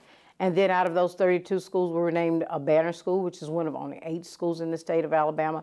And we had to be innovative. So some of the things that we have done, we do things such as we do a Blast Off Monday program where we have all of our students. I want to, that's another way that I try to learn everybody. Every Monday, I bring all of the students into the auditorium and we have conversations and we talk about those things that we need to work on. We talk about those things that's positive. We talk about those things that are not so positive. What do we need to improve upon? We do a buddy teacher program at our school, so make sure that all of our teachers are involved and supported. We do a lot of innovative things that have gotten us to that point. And then now we're able to go out and share with other schools throughout the state some of the things that we're doing that has made a difference with our school. How do I reach students one at a time? I was just having a conversation with the teacher on this week, and we were talking about with these uncertain times, what do we do and what can we do? And we're talking about doing some things at our school now, again, trying to be innovative. And one of the things that he was talking to me, and I don't mind being pushed by anyone, and he was saying, we have to figure out a way to get you into the classrooms more to be doing observations, in which I totally agreed. And he was asking, well, what are those things that keep you in your office or don't allow you to be in the rooms? And I thought about it, and at one point when we were trying to work on our brand, one of the things that we worked on is innovatively was discipline. And our discipline has decreased over 50%. And so what happened is now I'm not in the office because I'm having to deal with discipline issues. I'm in the office because now we've built those relationships with those students, and it's not just a phrase to say an open door policy. The students know they can come in at any time. So as I was sharing with him, it's a good problem to have. It's a problem. I'm not out there like I need to be, but the students are in there with me. They're having conversations with me. They're sitting down, they're talking. And so, like I said, it's a problem, but it's a good problem to have. But it's their choice to be It's their choice to be there. It is their choice. So I spend a lot of time in my office because there are students in there, and I have teachers saying, well, they always want to come and talk to you. And I always tell them, you know what, let them come. It is okay. How many? Favorite student? I can't say I have a favorite student. I can say favorite students. As a matter of fact, this past year, I have a young man that was have been in Department of Youth Services several times. Basically, everyone had given up on him. Basically, his mom had given up on him. And he had to come into my office for discipline problems. And I would always sit down and I would listen. My first job is not to teach or to preach. My first job is always to listen. And no matter what, I listen. And then after I listen, I talk to them and I ask them if there's a situation or a problem. Now, how could you have done that differently? So this young man, one day, as he was in my office, and I was like, okay, so how could you have done that differently? And he was basically telling me he didn't know any other way to do it. And so I started talking and sort of in my own way ministering to him, and he sort of broke down and he just cried. And when he cried, he came over and he hugged me. And from that day, he sort of built that relationship with me, and he felt the need to be at school every single day. He had some issues. His family had some issues, but he would always come to school, and I had to basically sort of take care of him at school. I'm glad to say this year he graduated. He graduated from high school. He plans to attend college. He calls me mom, as a matter of fact. So, it's those types of things and those types of students that keep me going. I know I'm at a point of retirement and I should be going home, and when I think about it, I think about those kind of students. That's what keeps me going. Because of what's the name of this award, I really want to make a difference. Every day I get up, I say, you know what? When I hit the floor, I got one more day to make a difference in somebody's life. Every night before I go to bed, I say, you know what? I assess myself. Did you do what you said you were going to do today? Did you make a difference or didn't you? And if I feel like I didn't, I get up the next morning and I say, I got one more day to do it. So every day is a new day to make a difference. It may not be the same child, it may be a different child, or it may be the same child, but every day. And that's the good thing about education and being a principal and being at a school all those days, because every day you get the chance to make a difference in somebody's life. That's Kathy Trimble of Class 1A Francis Marion, the Making a Difference Award winner for Class 1A. More of the AHSAA Weekly in just a moment.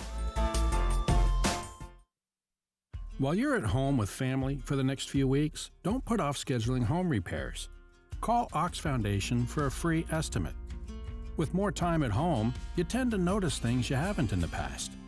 Mold and moisture in your basement or crawl space, uneven driveways, stair-step cracks in your exterior brick, uneven floors and doors.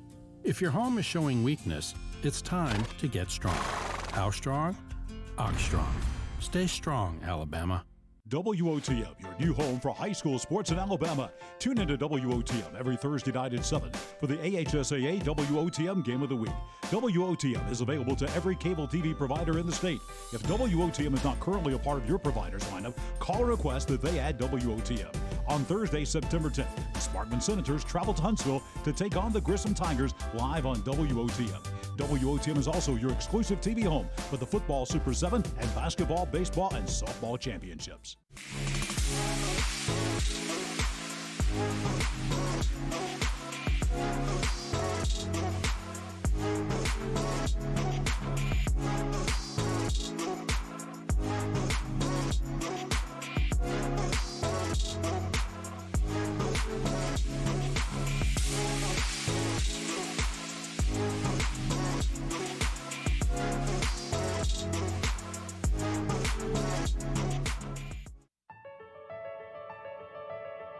Without our contest officials, we would have no contest. I truly encourage our parents to be a shining example of sportsmanship regarding our contest officials and setting example for everyone, as well as coaches and fans across this state, to treat our officials with respect.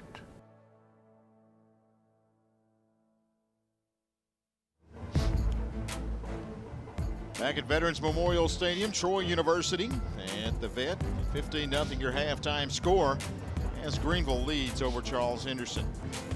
Good evening once again, everyone. Tommy Wood along with Coach Rick Rhodes as we get set for the second half here in just a moment. And Coach, when you look at the first, let's kind of look at each side. You first off, if you're Greenville, offensively, you got to be pleased, but you also got to be a little bit frustrated because there were many more scoring opportunities that you just didn't get. Well, there's really a pretty good little chess game going on there, Tommy. When the game started, Charles Henderson really committed 8 guys to the run. Very difficult to run the ball. Greenville hit a slant and a post for a touchdown that loosened things up. Boom, they started running the football again. Box got closed down again. Tried to hit 2 more deep passes. Couldn't hit any of them. Went back to the run. Charles Henderson was able to make plays, stop drives, and really frustrate a very, very good Greenville offense and played very well defensively. That Greenville defense, though, has been tough. Let's take a look at some of the highlights here from the first half. And as you mentioned, Coach, early on when you talk about running the football, that's what Greenville was able to do. The big run there on the first offensive drive, and that's Foster picking them up and putting them down there. He crashes in on the right side. They continue to pull and push. Then throw it down on the little slant there. Touchdown pass to Hamilton, and it was quickly an 8-0 lead for the Tigers. Right, they come right back and then score again, makes it 15-0. You think it might be a rout, but this is kind of the story of the game for Charles Henderson from an offensive standpoint. Just could not generate anything. As you see the post route here for the second score. He hits little deep. Special teams has also been strong tonight for Greenville. Again, a couple of great punts by Hill. But when Charles Henderson had to, they were able to make big plays. You see Zach Henderson, the senior defensive end, really is going to stop that drive. Really nice chase down right there by Jalen Woods, the big offensive lineman, but a little slant over the middle, lots of people around, ball's knocked loose, and yet another turnover. But Charles Henderson is going to show some grit. They stop Greenville on the 1-yard line, force the fumble, and it's 15-0. Couple of big stops by Charles Henderson. They're still in this ball game, only down by 15. That has to be key at halftime. Hey, guys, we're 2 plays away from taking the lead. Well, we are, but that's a little bit misleading because the Charles Henderson offense really, frankly, has been as bad as their defense has been good. They've generated very, very little offense. First down, they've been behind the chains almost the entire night. They're going to have to find a way to get some kind of consistent offense going, obviously, to have a chance to get back in this game. We talked about that as being some of our keys to start this game. That still seems to be the key opening up the second half. Charles Henderson trying to get something going offensively against a tough Greenville defense. That's been the story of the first half. When we come back in just a moment, Central Board Spotlight. We'll check out Mike Welsh from Spring Garden as we continue our coverage here at halftime. 15-0 our score, Greenville on top.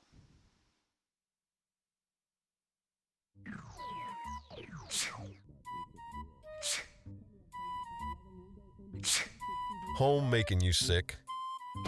Moisture and unsafe air from your crawl space can infiltrate your home, causing health hazards and high utility bills.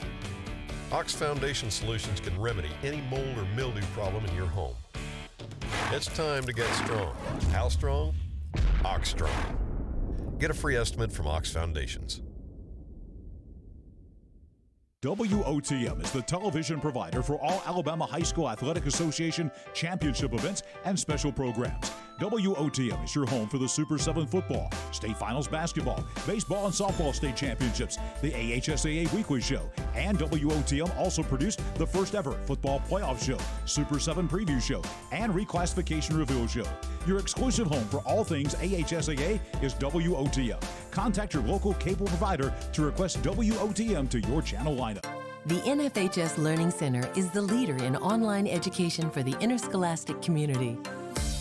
At nfhslearn.com, you can find over 70 courses, including more than 30 free courses, such as concussion in sports, heat illness prevention, sudden cardiac arrest, and protecting students from abuse.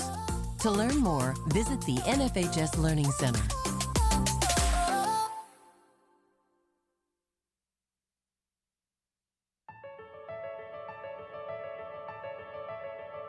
All high school students should have an opportunity to participate in interscholastic athletics. Students can gain so much from participating in extracurricular activities through sport. Not only do they learn sportsmanship, they learn respect, and they learn teamwork. All of these are characteristics that students could carry with them throughout the rest of their lives.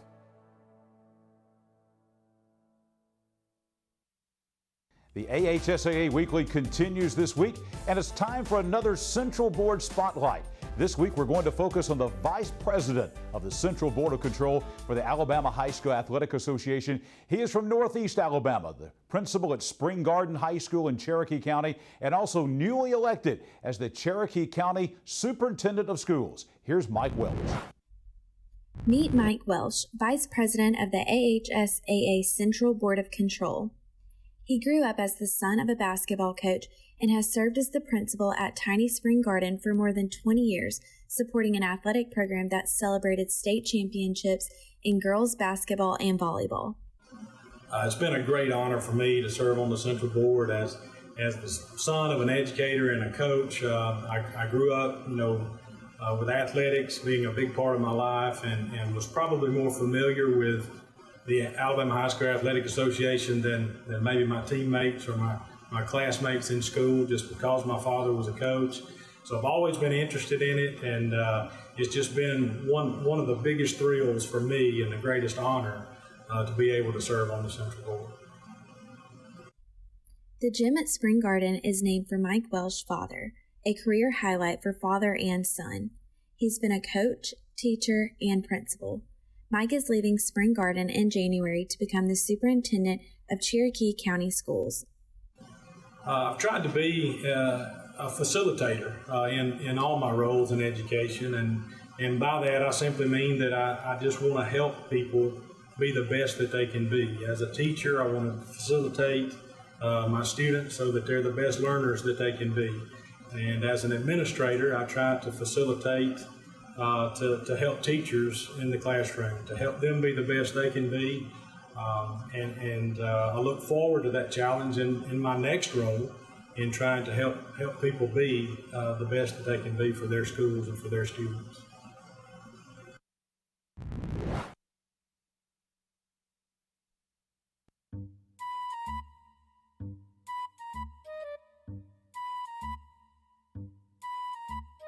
Things a little bumpy in your driveway?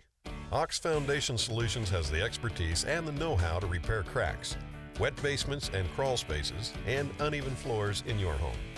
Ox Foundation Solutions will come up with the right fix for you. It's time to get strong. How strong? Ox Strong. Get a free estimate from Ox Foundations. WOTM, your new home for high school sports in Alabama. Tune into WOTM every Thursday night at 7 for the AHSAA WOTM Game of the Week. WOTM is available to every cable TV provider in the state. If WOTM is not currently a part of your provider's lineup, call or request that they add WOTM. On Thursday, September 10th, the Sparkman Senators travel to Huntsville to take on the Grissom Tigers live on WOTM. WOTM is also your exclusive TV home for the football Super 7 and basketball, baseball, and softball championships. Couple of touchdown passes, and Greenville holds a 15-0 lead over Charles Henderson here in the region opener for both teams. Again, a 2-touchdown lead for Greenville. But, Coach, second half, still plenty of football left to play. What are some of the things you think the teams can try to make happen in the second half? Well, I think Greenville is going to try to go back to some of those one-on-one routes and see if they can't pop a big one and try to loosen up that front for Charles Henderson and then get their running game going again. Charles Henderson is going to have to try to find a way to move the football, and you may see them try to get outside a little bit more, maybe some rollout passes, try to split the defense a little bit, get away from all that size inside, maybe some layered routes to the outside, some tosses, just something to kind of spread the defense a little bit because they sure haven't had much luck running right at it or trying to throw right at it either. And, a lot of coaches talk about games are won and lost in the trenches, and that's been evident here tonight. The trenches have been dominated up front by Greenville with just all that size in there. Well, they really have, especially on the offensive side of the defensive side of the ball for Greenville. Charles Henderson's defensive front has played, I think, pretty well against a very big and strong Greenville offensive line. But again, that offense has got to give you some help, and you've got to get some stuff generated offensively to give your guys a little bit of rest and to get some confidence. And I think as far as Greenville's offense goes, again, a couple of scoring opportunities that they felt like they should have had in that first half to really be able to be out to a 4-touchdown lead. And Charles Henderson, though, defensively had to have the credit because they bend, but come up with play after play when they have to. Yeah, they really do. And, schematically, I mean, they're playing a lot of three-man front where they've got really 5 defenders inside of 4 offensive linemen, and they're able to converge those 4 outside guys over the top as well. And if you can't hit passes in behind them, you're going to be able to stop the run. So I think the real key for Charles Henderson and for that man right there is to be able to generate some offense and get his team going. That's the thing is defensively they were on the field so much there in the first half. Hard to keep coming up with stop after stop. So you really got to hand it to those guys late in the first half to really come up with a stop because for all practical purposes, they were fighting to stay in this game at that point. Yeah, and to do that, they're going to have to get some stuff off tackle and outside because it's just really to this point, it's not been possible for them to run the ball right at that Greenville defense. Charles Henderson will have first possession out at about the 34-yard line. The return that time by Hill, and he's able to bring it out. So first down and 10 for Charles Henderson. We'll see what the offense brings out with them as we get the second half underway here at Veterans Memorial Stadium here in Troy University. So known as the Vet. There's your quarterback for the Trojans, Cam Foley,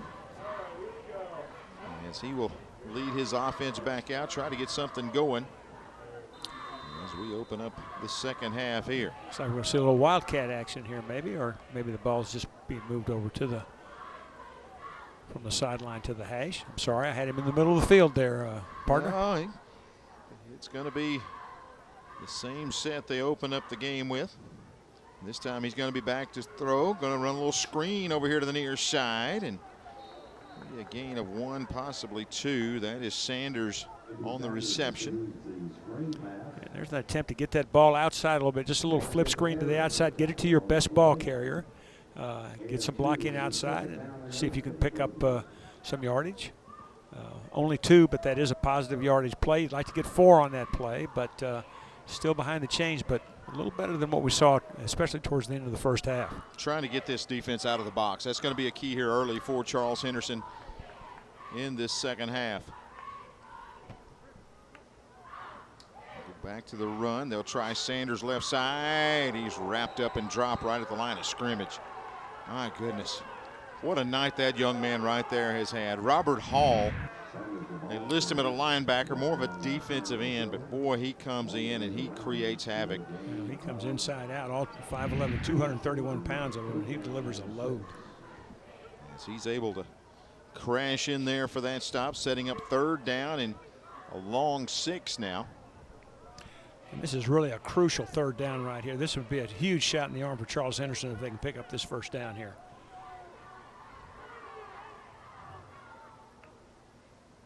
Rolling right, throws it, and going to be incomplete. Might want to be glad he did not throw that at his receiver because that was covered, and that would have been 6 the other way. So punting time for Charles Henderson. He had a little flat route, but nothing in behind it to make that flat defender sink for depth, and just really nowhere to go with that football. Not very well thrown, as you said. Very fortunate probably that it wasn't. And another 3 and out. Holly going to punt the football away. High hanging punt. We'll let it roll. And going to roll out around the 20-yard line, and that's where we'll get our first look at this Greenville offense. Able to run the football early, and then a couple of touchdown passes. I think we got a flag on the play, and it may be on the return man who called for the fair catch and then kind of blindsided one of the Trojan coverage guys. It looks like, I believe it was Zach Henderson that took the pop on that one. And let's wait and see. Well, that is a no-no. They are riding on the pad there.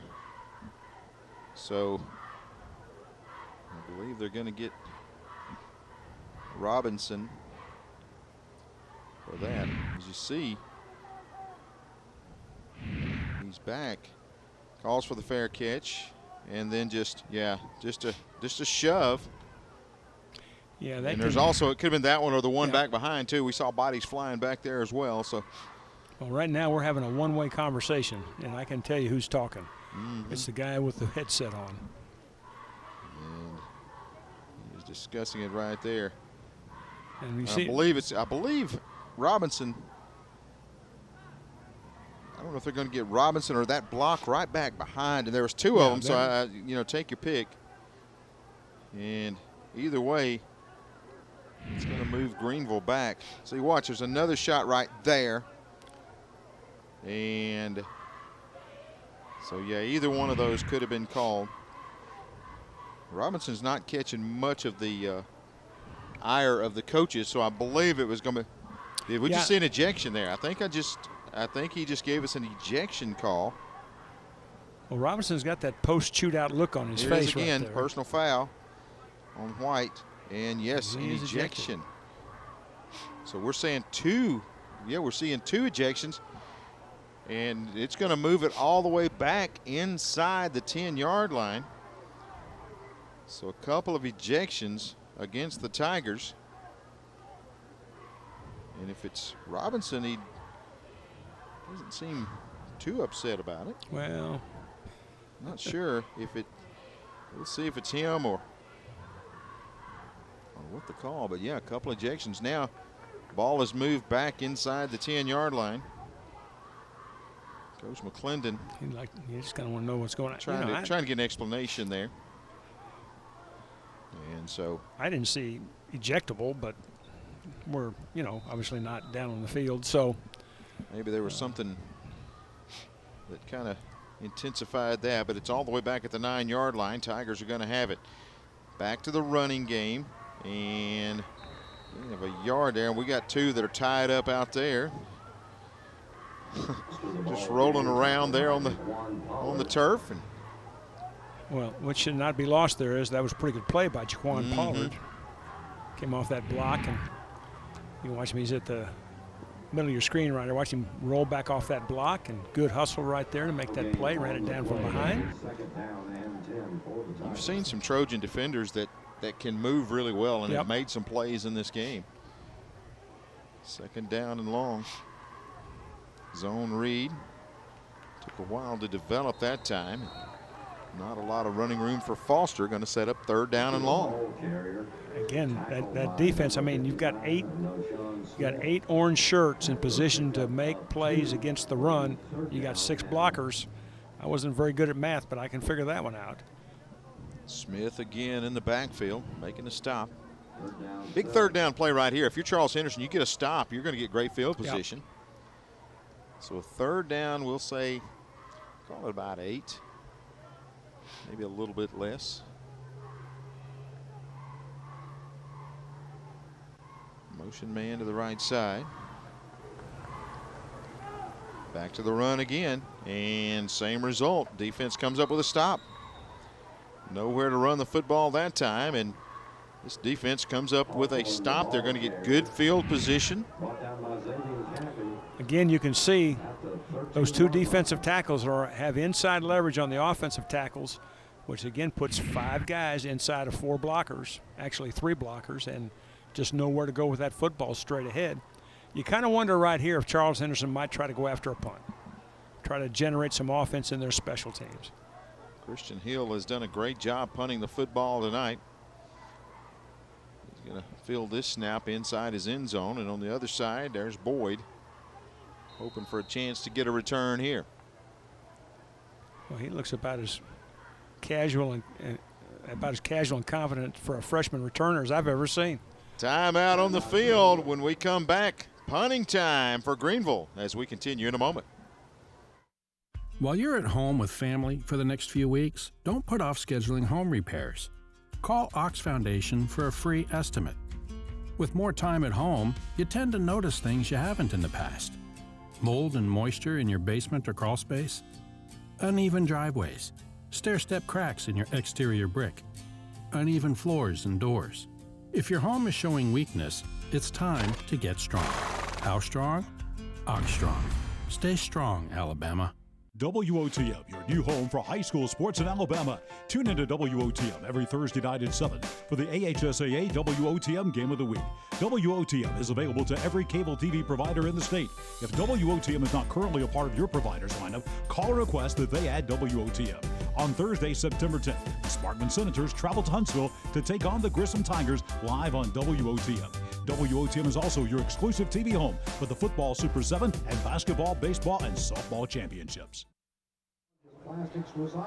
WOTM bringing you HSAA games throughout the season, and we're a part of that Spectrum lineup. Again, we want to welcome the Spectrum viewers.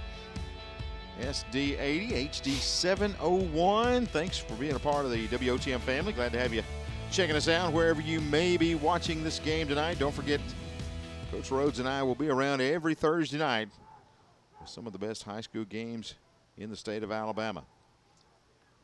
Good snap back there to him. He'll going to punt it out of there. And the side, going to get good field position. That rolls out at about the 43-yard line. And so this is a chance for Charles Henderson if that offense can get anything going right here. By far the best field position that Charles Henderson has had. They're in 4-down territory, and of course a score here will turn it into a one-score game. Let's see if the Trojan offense can get on track. Cam Foley right there, senior quarterback, as he will bring the Trojans out.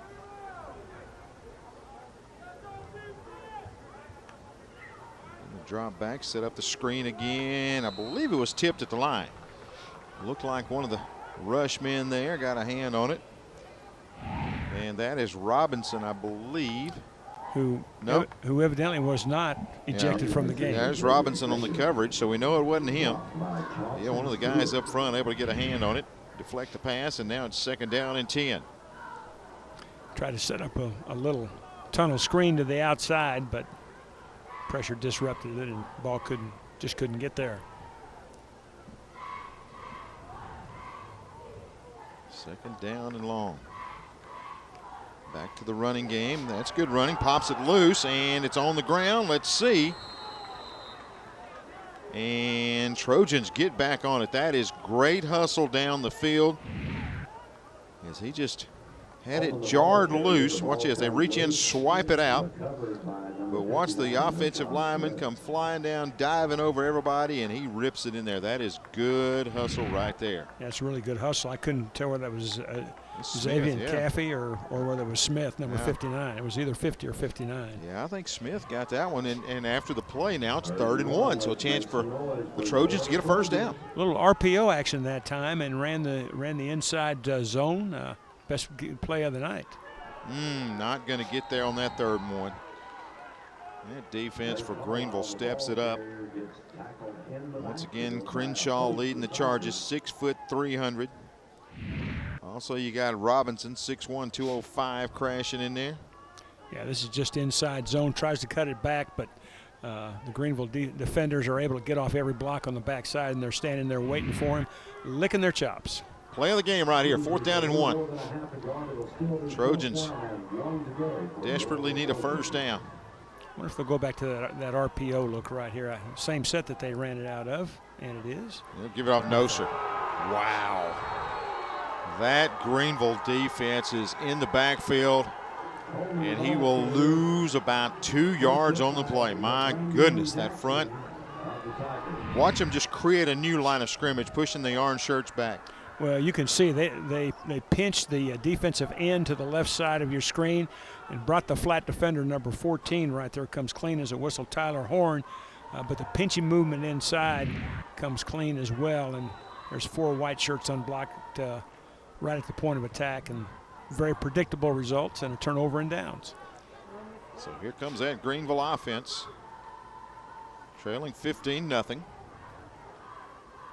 And they're back inside, and as you said, Coach, that defensive front for Charles Henderson making plays, just outnumbering the blockers, and they continue to pinch in and create havoc in the box. Yeah, and they do a good job of getting off blocks as well, and nice hit there by that young man as well, Jackson West. And if Greenville is going to loosen them, they're going to have to get something done airborne, I think. Everything's been on the ground here in the second half for the Tigers. This time, Shearling will take it, and looked like movement that time. Looks like everybody got a little impatient, and it's going to move it back 5. Illegal procedure, the call. I'm not real sure if the motion guy didn't turn upfield a little bit too soon, and that may have triggered it. So it's going to move it back. 2nd down at about 15 now.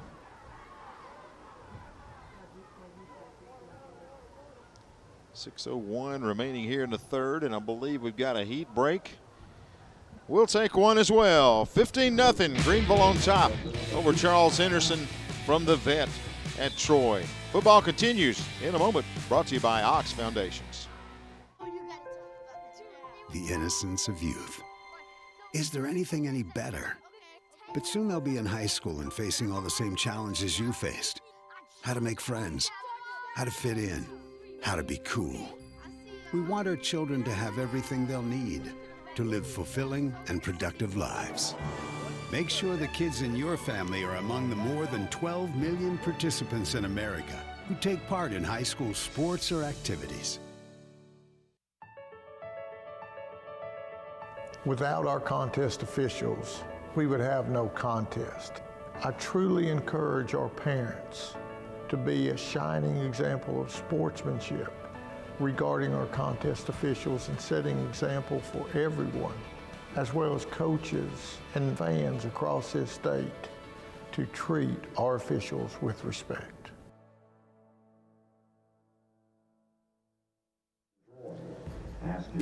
Our season continues here on Thursday nights. Next week, we are headed up to the Huntsville area. Sparkman and Grissom going to be doing battle, a big rivalry there. That gets underway at 7 o'clock right here on WOTM. Look forward to seeing you next week at Sparkman. And then stay with us throughout the season, your exclusive TV home for AHSAA championship events. We've got it going on throughout the season. Here on the football championships, we've got basketball, softball, baseball, and a whole lot more. Again, your home for AHSAA championships is WOTM. Right now, Greenville in control, 15-0. But I tell you, if you talk to Coach Josh McClendon, I don't know that he feels very comfortable with only a 15-zip lead. Well, I think he's very confident in his defense right now. They've answered every challenge, but he's got to be a little bit frustrated about his offense right here. And certainly, as we see the old trickeration. There it comes, old left side. There is a flag down. That's going to be 2 men in motion, I would assume. And Crenshaw's able to scamper forward. But wow, he dialed up a play right there. The old hidden ball trick. Hidden ball, yeah. Crenshaw came out of there, but again, 2 men were in motion. You see right here, they set up. 1 man goes in motion. They snap the ball. And, yeah, it's got to be the receiver. That's all I see moving, Coach. Well, you got 1 guy in motion, then you got a receiver that moves before the snap. And that.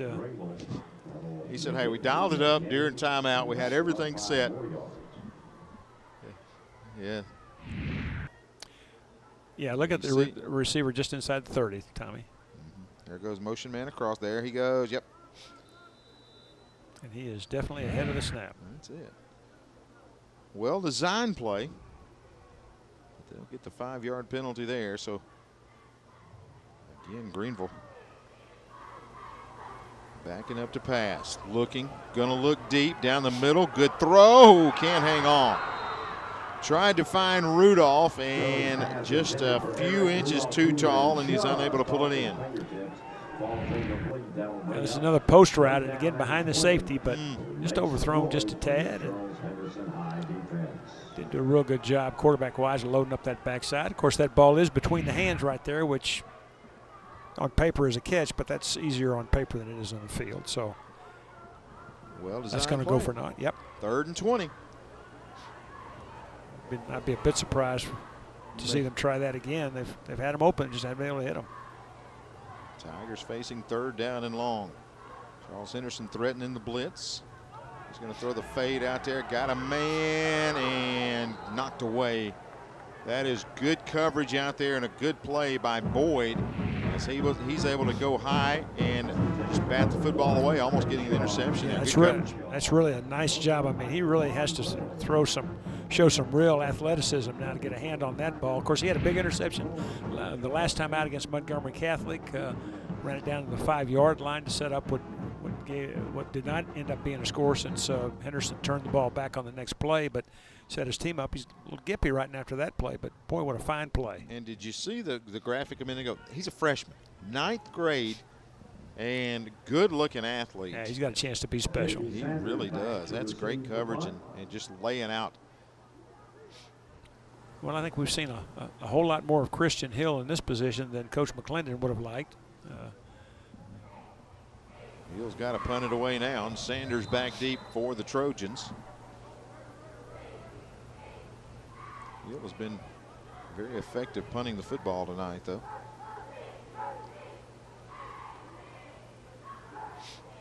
Good snap back there to him, plenty of time. Gets it out of there. It's going to be fielded, and Sanders looking for running room down the far sideline, breaks a couple of tackles and very elusively dives under a couple of folks and out to about the 46-yard line, first down and 10. And we've said it a few times, Charles Henderson, great field position to open up this game. The coach, I'm trying to remember a first down for Charles Henderson. Well, I'm sure there's one somewhere, but I can't remember. When I was thinking about that during the break, it's been a long time if there has been. And they just have not been able to generate much offensively at all. And if they've got a first down, and they're few and far between. Good job by Sanders catching that punt and getting 8 yards upfield. And you can see the difference. They're set up on the 46-yard line, which really opens up your entire playbook.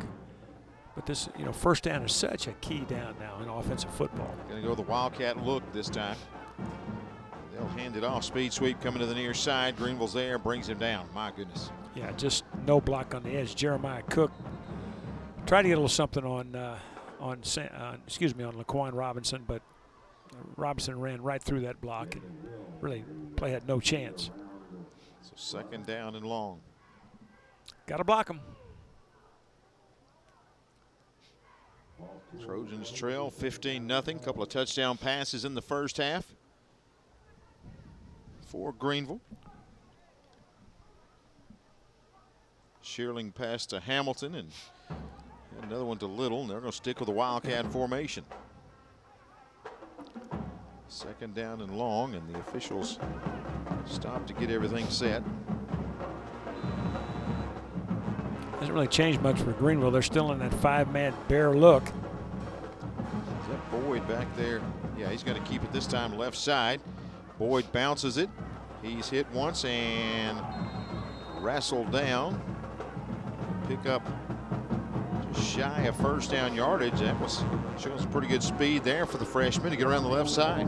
Well, when they ran that motion back to the wide side of the field, the Greenville defense tightened down a little bit. Good job of getting the edge sealed a little bit, and pretty good wheels by that freshman again.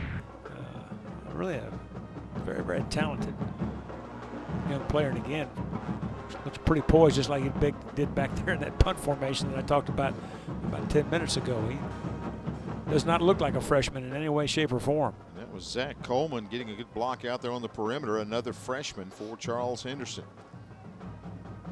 There's the motion man across this time. He'll run the quarterback keeper to the right side, trying to pick up a block. He's hit, spins, and brought down right at the 45, and I believe that is going to be a first down for the Trojans. It's going to be close, but I believe he got it. Hadn't heard you put that sentence together much tonight, Tommy. Yeah, that looks like a first down all the way. Yeah, so first down, and I believe, unless I'm mistaken, that is the first of the night for the Trojans.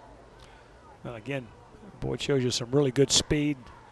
A nice cutback move right there. Get a little spin at the end, falls forward.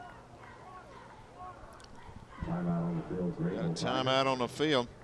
All right, 3:13 remaining in the third. Charles Henderson got that first down. They'll try to build on that when we come back on AHSAA TV.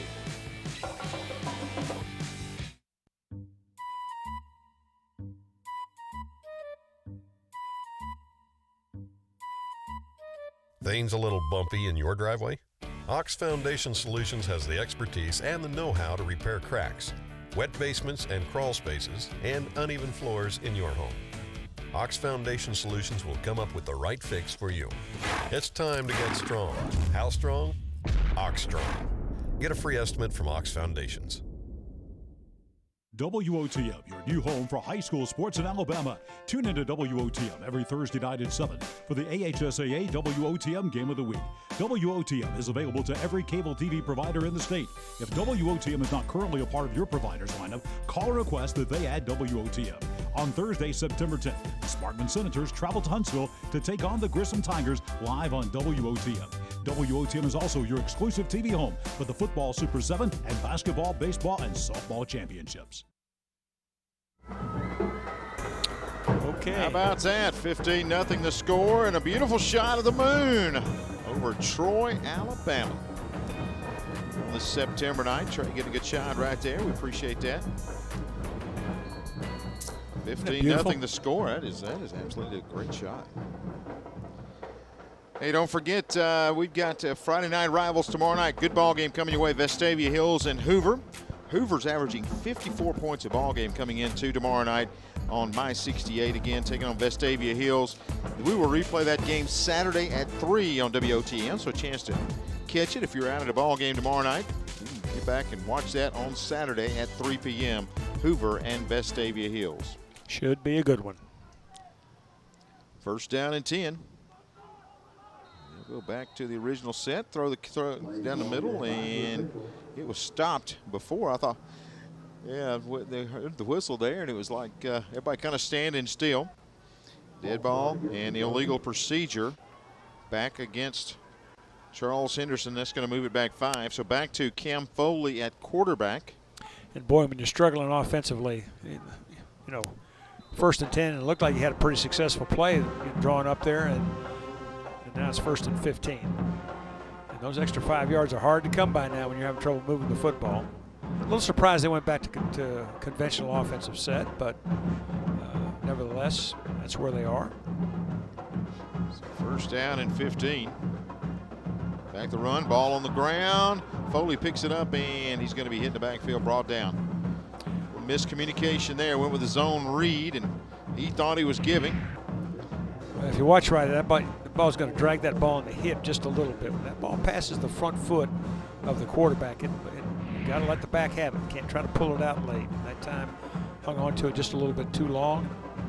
Ball ends up on the ground, and another negative yardage play. So 1st down on positive side of the field, got a little something going, and you turn around, and now you're in a deep, deep hole. 2nd down and about 20 now. Foley, quick screen on the outside, incomplete. Tries to hit Hill. Now they got a little hitch screen to the outside. Got to throw that ball, drive it in the inside armpit. Just not thrown very well, and you can see the frustration right there. And in Foley, he knows that wasn't the throw that he wanted, and now he's got to pull a rabbit out of a hat on 3rd down and 20. As we said, negative plays really come up big when you're playing a defense as stout as this Greenville D. A little confusion in the backfield. Now they get things set. 3rd and 20. Foley's back, gonna throw it deep. Got a man, gonna be knocked away. Robinson comes over. Wow. Great play by your safety to come over and bat that one away. Almost had a pick. Yeah, tried to run the seam route with a number 2 receiver right down the, his post coming from the outside. Ball's in the air a long time, and you can see that Robinson covers a lot of ground, is able to knock that thing away. 3 Greenville defenders around it, and brings up another punting situation. Punting time for Holly. A little bit of pressure that time. Boots it out of there. Going to be catch. And hauling it in that time is going to be Crenshaw as he will hold it. Fair catch called for and made back inside the 20-yard line. 1st and 10 now for the Tigers. Shearling, very steady quarterback. 6 foot 165, a senior. Pretty spectacular first quarter throwing the football, but then the well kind of dried up after that. And again, I think if they're going to move the football, he's going to have to loosen up a little bit with that right arm. We'll spread things out here on 1st and 10.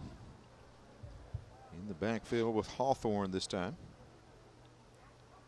Brings a man in motion. They'll speed sweep near side, turning it up, 20-yard line. Out to the 22, running up the back of his defender and falling down is Little. Got a flag on the play. Little that time. Just kind of got too deep into his blocker. That tripped him up and he hit the deck. I think you have accurately explained that one, partner, for sure. Really, the only place he didn't have more yardage is if he ran right up the back of his blocker, and as you said, That's exactly what happened. And yet another flag. Seen a lot of laundry here as the night has worn on. This could be a holding call against the Tigers. Out here as they tried to get him on the perimeter. Let's see. And that's going to be it. Personal foul against Charles Henderson. Yeah, I so think 2 flags on the play. I think we're just going to try it all over again. Coach Brad McCoy there, trying to get his troops to get their first win of the season. Going to take a big fourth quarter comeback. Unnecessary roughness the call against Charles Henderson. And may have had another ejection. Let's see. Well, we share Coach McCoy's bewilderment here as to what's going on. But we know the ball's backed up, that's for sure. Henderson High Trojans all settled in penalties. Looks like we'll replay the down. So we will have, as they write down the personal foul, get the number of that one. All right, so we're offset. We're just going to do it again. So we'll see if we can go back and find it as we take a look. Yeah, yep. 3 just throws a punch there. Yeah, a little bolo punch to the back of the helmet. Yeah, and officials did not miss that one. And I think that 3 one's going is, against Henderson, and I believe he's I gone. I think he has been ejected. So he will head to the sidelines.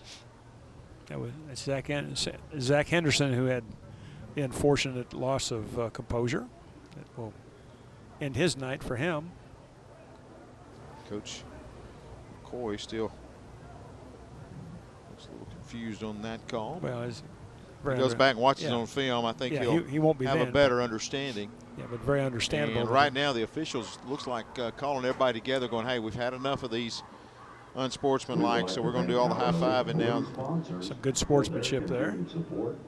So as they'll try to, let's get to playing football here and cut out all the extracurriculars. So he'll replay the down. So first down and 10.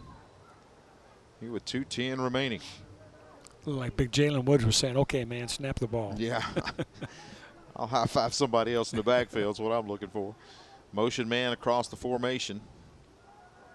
Rolling out is Shearling. Got a little bit of pressure, steps up, and wow, he's ripped down from behind. That is a good play by Pollard, who kept pursuing.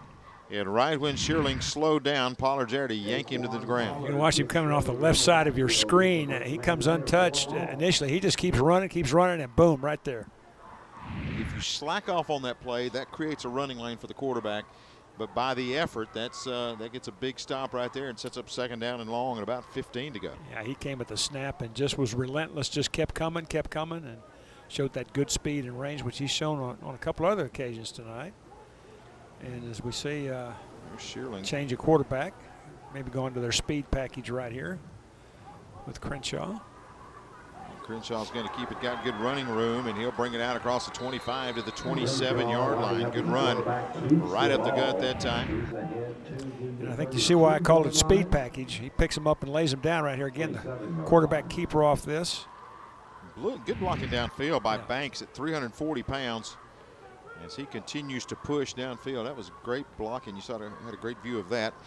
Crenshaw going to have to go out. Yeah, so difficult on those linebackers. You've got to honor that speed sweep, and if you get too wide too soon, well, it's pretty easy pickings for that quarterback inside. It also sets up a great angle for that offensive lineman. Yeah, it really does. Because he's able to get in there and get great position, and you saw the effort that time by Banks. Third down and short here. We'll go back and nothing there. Tried Foster on the left side, and once again it is Hart. Damian Hart, the sophomore for Charles Henderson. And that's one thing you recognize, a lot of young talent on this Trojan team. Yeah, very much so. A lot of good young players. And That's the old direction stunt. Somebody through the A gap, somebody through the B gap, which is between the guard and the tackle, and somebody off the edge. Very difficult to block, and they just blew through there and shut that thing down. So we'll get a look at Christian Hill when the fourth period opens up. It's punting time for Greenville. We head to the fourth.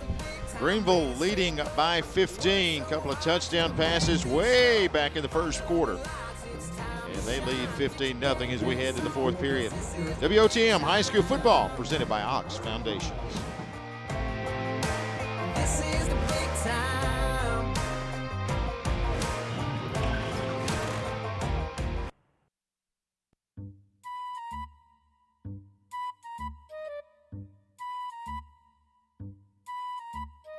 Things a little bumpy in your driveway? Ox Foundation Solutions has the expertise and the know-how to repair cracks, wet basements and crawl spaces, and uneven floors in your home. Ox Foundation Solutions will come up with the right fix for you. It's time to get strong. How strong? Ox Strong. Get a free estimate from Ox Foundations. WOTM, your new home for high school sports in Alabama. Tune into WOTM every Thursday night at 7 for the AHSAA WOTM Game of the Week. WOTM is available to every cable TV provider in the state. If WOTM is not currently a part of your provider's lineup, call or request that they add WOTM. On Thursday, September 10th, the Sparkman Senators travel to Huntsville to take on the Grissom Tigers live on WOTM. WOTM is also your exclusive TV home for the football Super 7 and basketball, baseball, and softball championships. 15-0 our score here as we head to the fourth period. And again, the lead by Greenville. They held this in the first period, and now here we are in the fourth, still 15-0 lead. Yeah, it's really become a punting defensive duel now since that point. Greenville has had some offensive flashes but have not been able to consistently get something going. Really a great effort by the Charles Henderson defense. Charles Henderson offensively still has struggled mightily with the exception of the one first down out of the Wildcat package. So here we are. Warm summer night here in September, and the press box have to take the jackets off every once in a while, folks. But I tell you, some action here in the fourth period. It could be getting hot because you look at Charles Henderson. They're a team right now. They're a couple of plays away from breaking right back into this. They've just got to get something going offensively. So that's been a big key. And they're going to get good field position after this punt here from Hill. Snap a little high, able to get it. Gets a good punt away.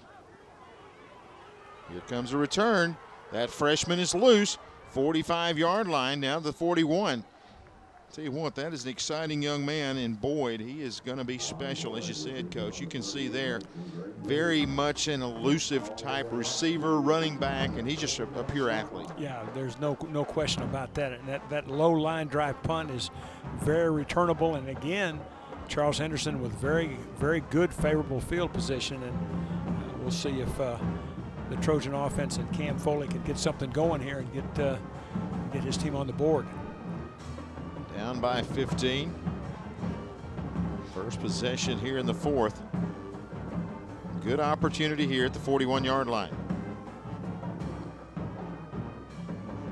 Foley in the backfield, along with Coleman. Here comes Foley, going to throw it deep. Looking, coverage is there. They're going to get pass interference. Yeah, that's a no-brainer right there. Purifoy, Jonathan Purifoy in the corner had his left arm draped around the right shoulder of the receiver downfield, and that's going to be interference. As they were jockeying for position, and you see Purifoy pleading his case, but he will get the call here. And now the Trojans move it forward close to the 30-yard line. You can see right there, there's contact initiated all the way, and that's going to get called every time. And the receiver, Javen Hill, has a right to the ball, and he was definitely impeded. So first down and 10 as they will march it off actually inside the 30 to about the 26. Charles Henderson down by 15. They need a score on this drive. It's just strange, Coach. You look at the way Greenville's played all night. They seem to have dominated. But here comes Charles Henderson with a chance to cut the lead in half now on this drive. Yeah, tried to sprint out to the short side of the field and just run a one-out comeback to the outside, and ball's a little bit short, and catch could not be made by Jabin Hill. Good look there at Cam Foley, the quarterback for Charles Henderson, senior QB. 2nd down and 10 for the Trojans. Got to get something offensively, try to get on the board here.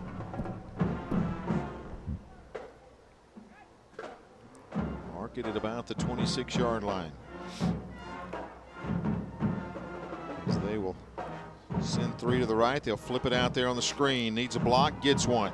Bounces it back outside, and then he is driven down. That is closing time on Robinson, as he's able to close in and bring down Boyd, but he also brought down half the chain gang as well. Yeah, this is the flip screen to the outside. I really thought this ball was going to go somewhere, but watch Robinson close from the left to the right. Just tremendous closing speed right there. Took out the chain gang, the line judge to that side, the ball guy in the mask. Mass chaos over yeah, there. pretty mass casualties over there. There you go. And now back to pass again is Foley. This time throwing it down the middle, going to be picked off. Going back the other way with it to the 20, 25, 30-yard line. Coming to the near sideline. He may take it to the house, and that is going to be Purifoy. Needs a block, gets it to the 5, and will walk into the end zone for the pick 6 after taking it to the house. Well, the great thing about football is you always got a chance to make up for a mistake, and boy, did that young man do it on that time. You know, ran a post route with the with one receiver and a little out and up to the outside. Ball really is thrown right in between the 2 routes to the defender, nowhere near either receiver, and great sudden change by Greenville, and Purifoy knows what to do with that football once he gets it. Got a good wall of blockers out there. Only one man to beat. He'll break that tackle at about the 10-yard line. That's good effort, but Hill can't bring him down, and Purifoy goes into the end zone. Pretty spectacular play right there, and a good job of traffic control by Robert Hall leading the way. A 95-yarder. Looks like maybe on the have a flag return. here. And they are talking to Coach McClendon. No. There it goes. Okay, yeah. So 21-0 the score. Extra point coming up now for the Tigers. Purifoy needing some air over here. And it will be extra point coming up.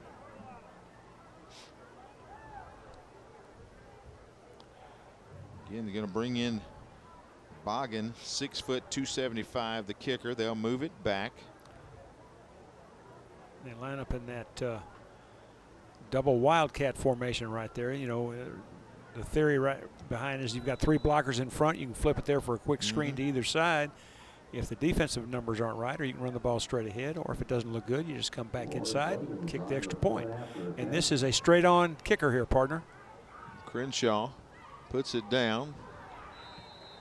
And 21-0 our score remains as we continue here in the 4th. It's all Greenville. A pick 6 may have put this one away for the Tigers. Our coverage continues in just a moment. WOTM High School Football presented by Ox Foundations.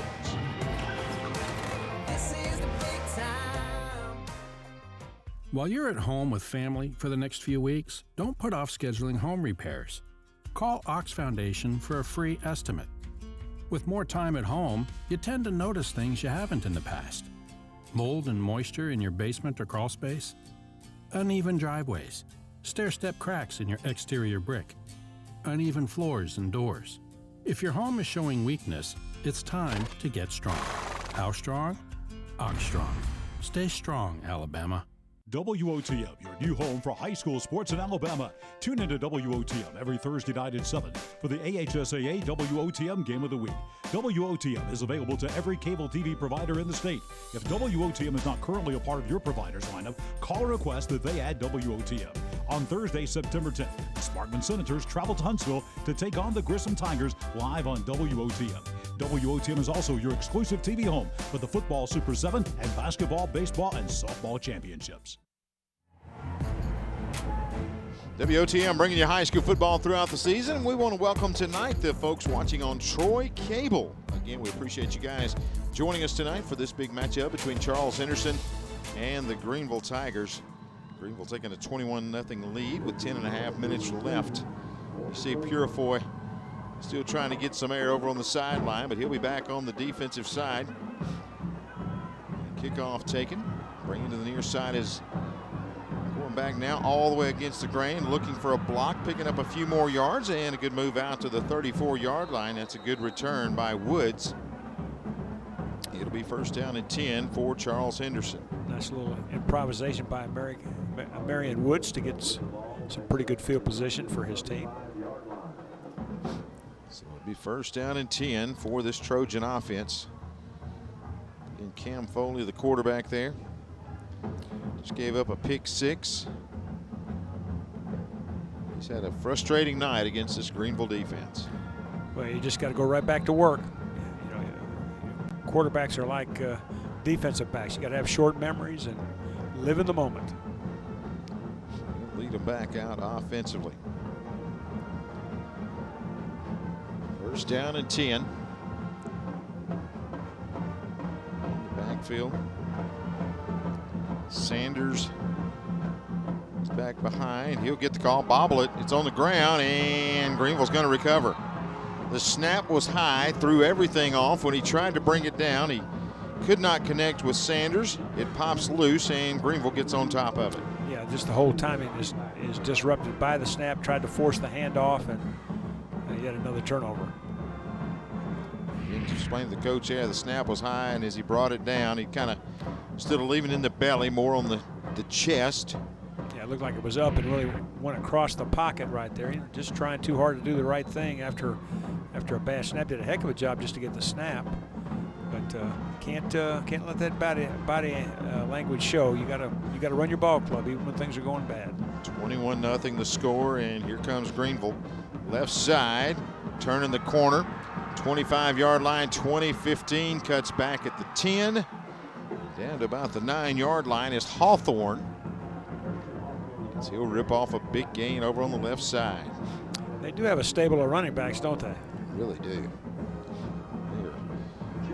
They are deep in the backfield. He gets up a little hobble, does Hawthorne. He may have to get checked out. He'll make his way over to the side. Don't know whether that's an ankle, an Achilles, or a cramp. If I had to bet, I would bet C, cramp. Let's see. The 30-yard line going to be first down and 10 as Hawthorne's trying to shake it off over on the far side. I believe they got a holding call on there. Saw this. Wasn't sure that was a flag over there from my view, but they'll get it, bring it back. So good run by Hawthorne. All for naught there. So now it's going to be first down and about 15. Needing to reach the 24-yard line for the first down. Greenville's had some success running the ball outside. See if they stay with it. They'll fake it this time, flip it out here. Catch is going to be made. Looking for running room. Chop down, good defensive play there. Bringing it in was Little, but another good play by Boyd on the defensive side this time. Yeah, nice job by him for sure. He beat the block out there by the receiver. I think it was Chauncey Stewart that was trying to block him and got off that block in a really good open field tackle. Jaiwan Boyd, remember that name. This guy has been impressive tonight. Only a freshman for the Trojans. Well, as you said, Tommy, they've got some good young players. Both teams do. I mean, Purifoy, who had the long return, he's just a sophomore, so good young stable of talent. Second down and 15 now. Going to have to hurry. Did they say he got it off? I believe he did. Throws it down the middle of the field. Catch up and made. Wow. What a catch that time. Eric Rudolph climbs the ladder and hauls it in. Watch this catch, Coach. Well, watch him, as you said, get up. But watch him get those hands on top of that football and pull this ball back down inside. That's the key to it right there, is get on top of that ball and bring it down. Boy, what a nice catch. In traffic, goes up and pulls in a tough catch. Rudolph, 5'11", 150. He is a senior. Pretty good set of hands on that young man. And then he drops his mouthpiece. Right on cue. That's good for a first down for the Tigers. 1st and 10 now. Back to the running game. Goes left. Looking for a block. Nope. Big pop instead. Pops loose. Charles Henderson says they have it. The officials to sort it out, and Trojans have recovered. It's a big hit by Marion Woods. Got off that block and put his helmet right on the ball. Shook it loose from Abner. It will be Charles Henderson football. Watch this pop right here. Comes off the block, puts the helmet right on the football. Out it comes. And recovery is going to be J.B. Sanders. He's the only one in there, so he outfights 4 of them for it. A lot of white shirts and 1 orange shirt, but he's going to come up with it. So Sanders gets the fumble recovery, and we'll get a look at that Charles Henderson offense again. Trailing 21-0. 8:25 remaining.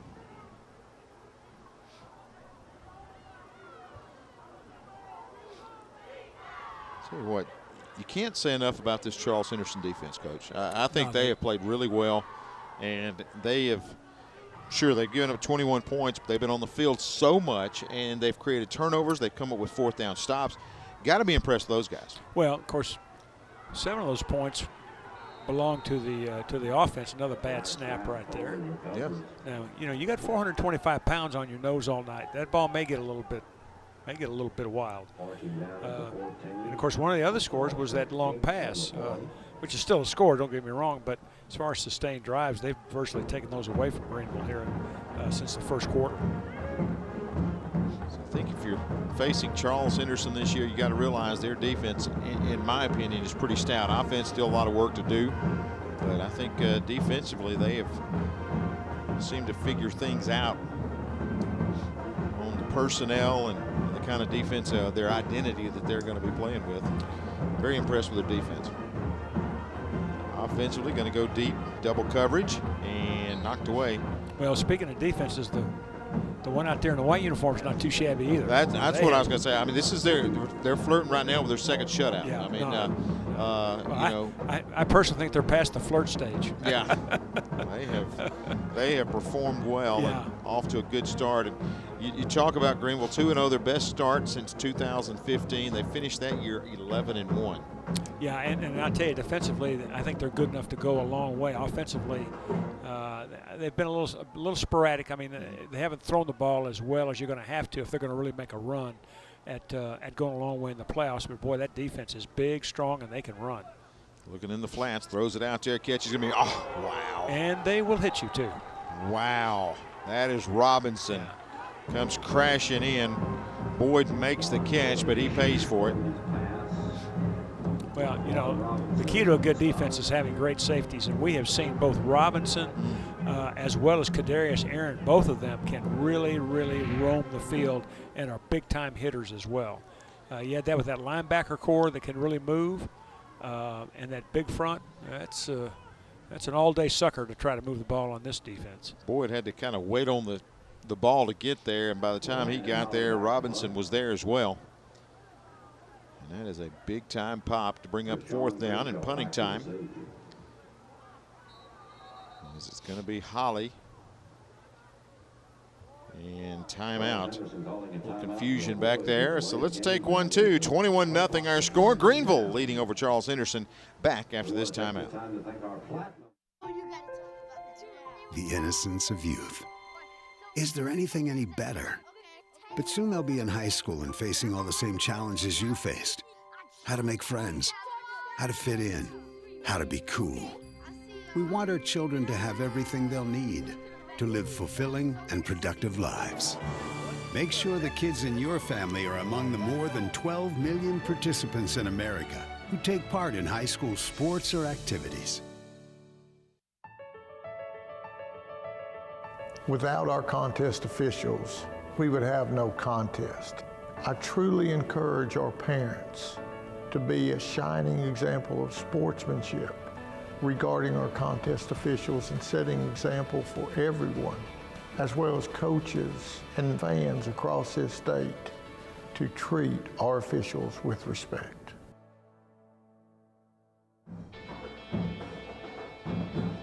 Punting time for Charles Henderson, but tomorrow night more football coming your way. The number 3 team in Class 7A and the number 7 team in the Southeast, according to USA Today, the Hoover Bucks, in action tomorrow night, taking on Vestavia Hills. We'll replay that one for you Saturday.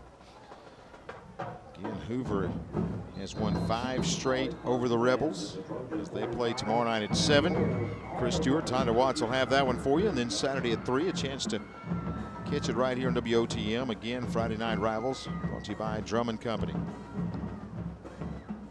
After the stop, Greenville offense will get it first down and 10. They lead by 21, 6.5 left. Well, and I think Greenville right here would like to establish that running game again and run a bunch of that time off that clock and end up in the end zone. Score from around the Montgomery area. Robert E. Lee tonight with a big win over Eufaula, 25-10. It's a big win. Yeah, Eufaula coming off a big win over Phoenix City Central the week before. It's a big win for Lee.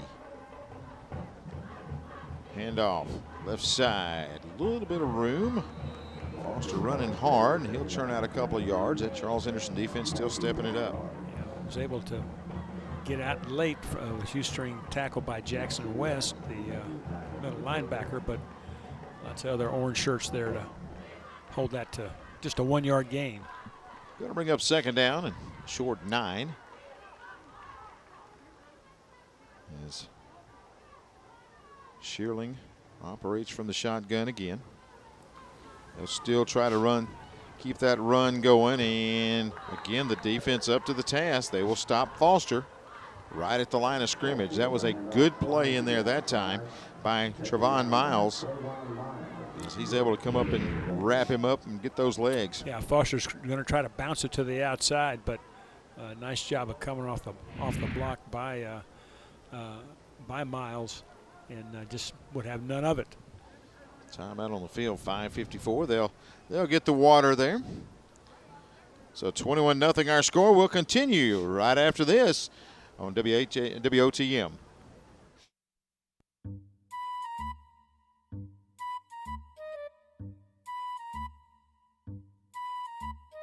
Things a little bumpy in your driveway? Ox Foundation Solutions has the expertise and the know-how to repair cracks, wet basements and crawl spaces, and uneven floors in your home. Ox Foundation Solutions will come up with the right fix for you. It's time to get strong. How strong? Ox Strong. Get a free estimate from Ox Foundations. WOTM, your new home for high school sports in Alabama. Tune into WOTM every Thursday night at 7 for the AHSAA WOTM Game of the Week. WOTM is available to every cable TV provider in the state. If WOTM is not currently a part of your provider's lineup, call or request that they add WOTM. On Thursday, September 10th, the Sparkman Senators travel to Huntsville to take on the Grissom Tigers live on WOTM. WOTM is also your exclusive TV home for the football Super 7 and basketball, baseball, and softball championships.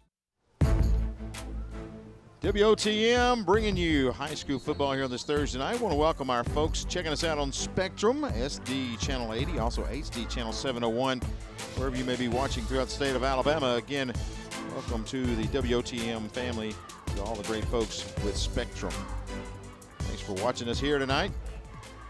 Good look there at Coach Brad McCoy of Charles Henderson. Down by 21. 5:54 left in the ball game.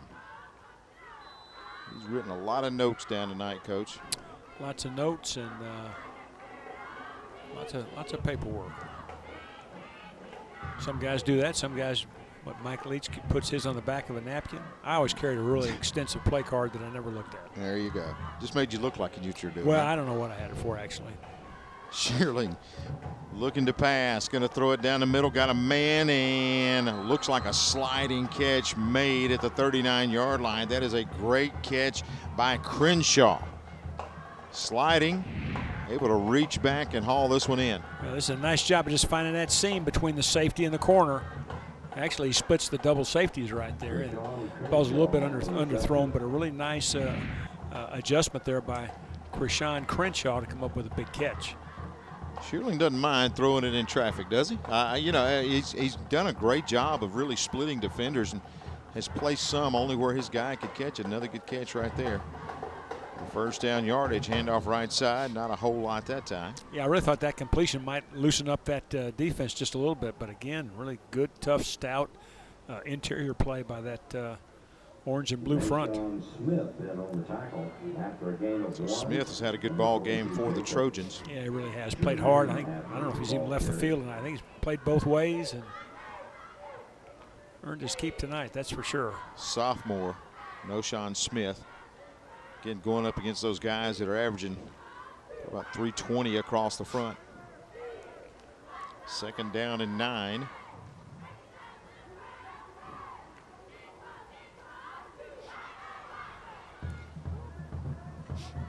Flipping it out, catch, spin, trying to get loose, and good effort that time to get what he can. That's Crenshaw. Looked like he was going to be trapped in the backfield, and he's able to get forward for a few yards. And a good look there at Coach Josh McClendon. Again, his 8th season as a head coach. He was on with John Holder earlier this week, and really great job there. We appreciate him being on with us to kind of talk about this ball game, plus getting with us and getting us our rosters and our lineups, and really just bending over backwards to help us out this week, Coach. Yeah, we really do appreciate it, Tommy. I mean, this is all about trying to showcase these kids and these coaches, and we really appreciate his help, and wish him the best. Appreciate him again, and don't forget that AHSA Weekly with John Holder. Get a chance to find out about some of these teams that we'll be covering on Thursday night. Little slant pass, catch is made, he retreated back, and I don't believe he got the first down. That time hauling it in was Rudolph. Tried to retreat to go around the defender. They'll stop him short. It's going to bring up 4th down. Yeah, just cleared out with the formation and the vertical routes, and just one-on-one on the backside. A nice throw and catch, but got to know where those sticks are.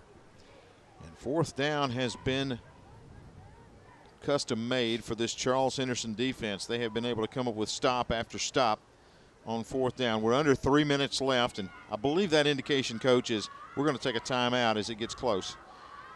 As he said, hold up. Now they go to the line. Down to 5 seconds. 4, 3. And clock expires there. They're going to get a delay, I Did believe, they get the unless they call timeout. And I'm pretty sure that's the not. Officials, yeah, I'm pretty sure that's not what he was signaling. No, that was not. They'll move it back, and it becomes 4th and 6. So, yeah, I don't believe that signal meant let's get a delay of game.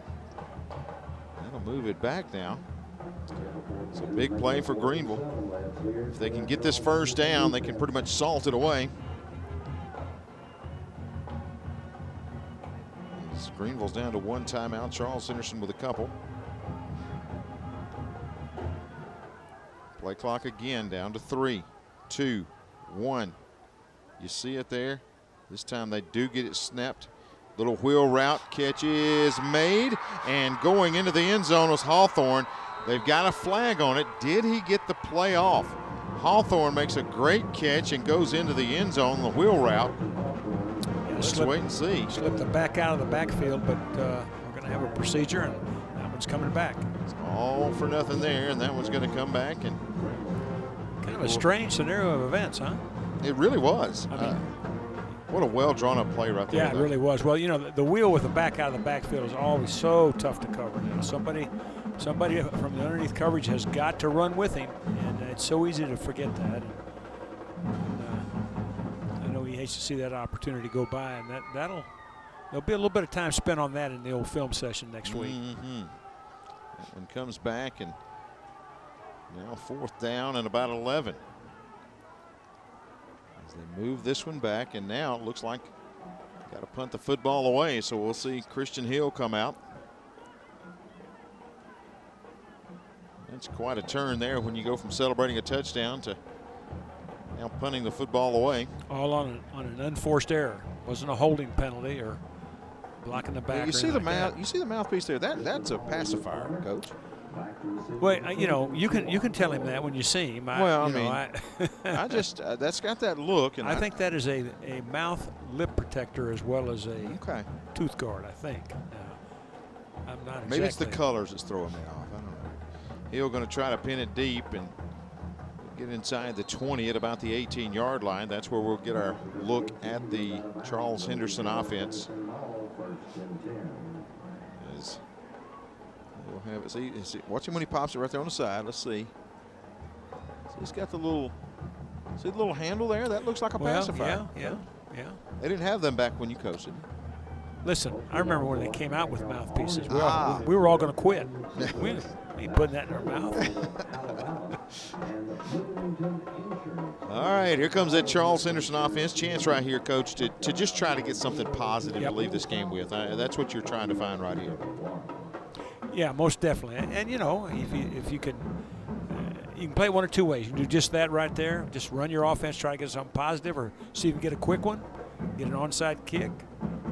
If you get another quick one, you got an outside chance. But as much trouble as they've had moving the ball, they may just want to try to just get good positive plays. Not a bad move right there to get the throw out to Boyd. Yeah, he gets good positive yardage, about 8 yards.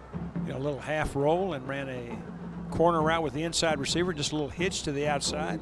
Real nice, safe one-on-one throw out there. Picked up good positive yardage on first down. So he will have second down and a couple to go. As we said, Woods, very impressive ball player. If you're a Charles Henderson fan, got to be excited to watch this guy play for the next couple of years.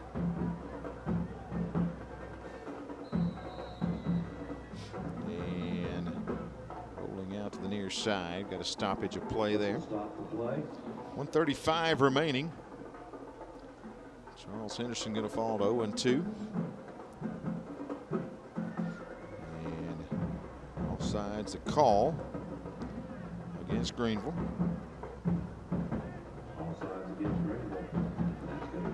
It's a minute 35 remaining. There's Brad McCoy there trying to get something dialed up offensively after picking up a first down via the penalty there.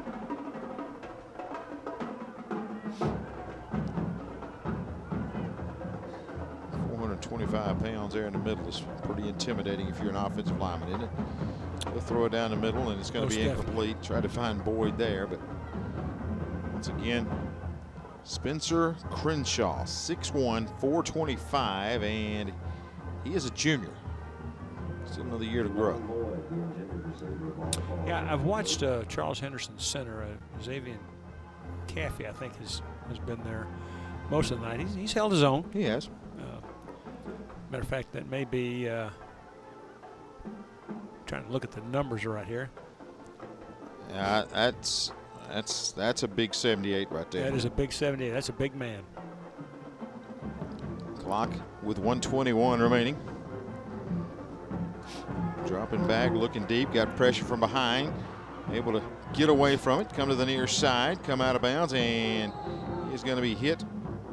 Robinson comes over to take Foley out of bounds with 1:05 remaining.